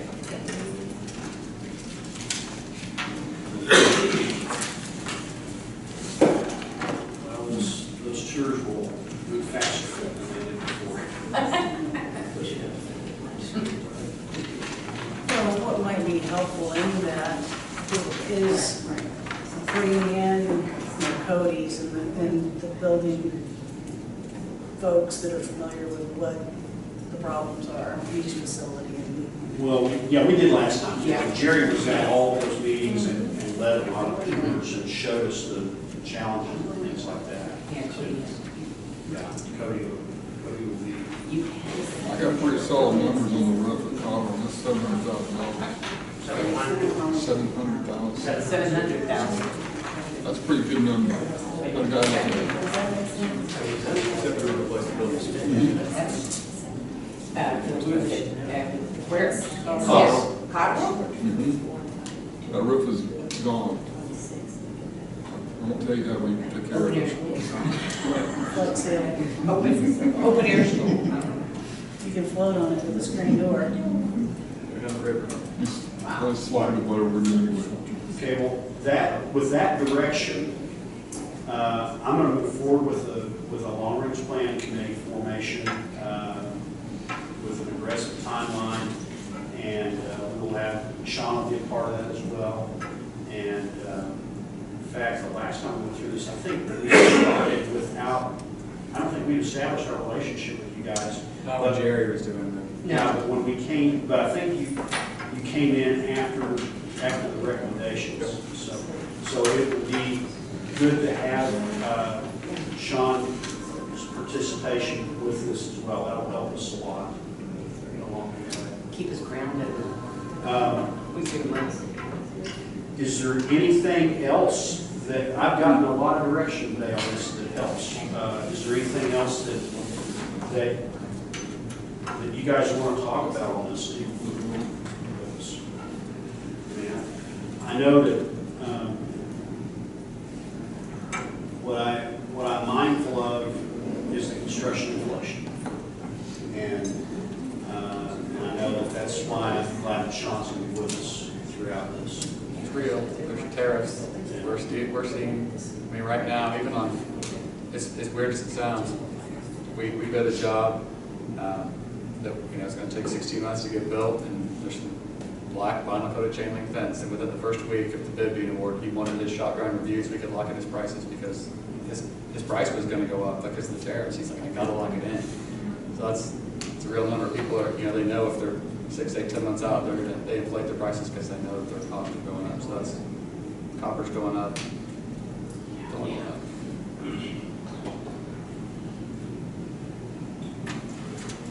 Well, it's been a very productive meeting. I really appreciate Sean and John being here. It's actually pretty exciting. I mean, I can't believe it's been 5 years ago since we had the last long-range planning committee. Credit Mike's leadership and the board and the architects and everybody else. I think the district's made tremendous gains. Yeah, I think it's a real accomplishment. With that, I guess that concludes agenda item 10. Apparently the charter oak site's too muddy, so. Jeff is also, Mr. Walls also texted me and said, no, it's too muddy. Okay. I got to confirm on that. And I will make mention, I didn't mention this earlier, this week we included Jeff Ball in on the construction meetings he's at the table with us as we work to transition from a construction site to a school site. So I think that we can skip down to agenda item 14. We have a motion to adjourn. Mr. President, I make a motion we adjourn. Second. Roll call, please. Senator Johnson? Yes. Davis? Yes. Watts? Yes. Smedley? Yes. Pearson? Yes. Salee? Yes.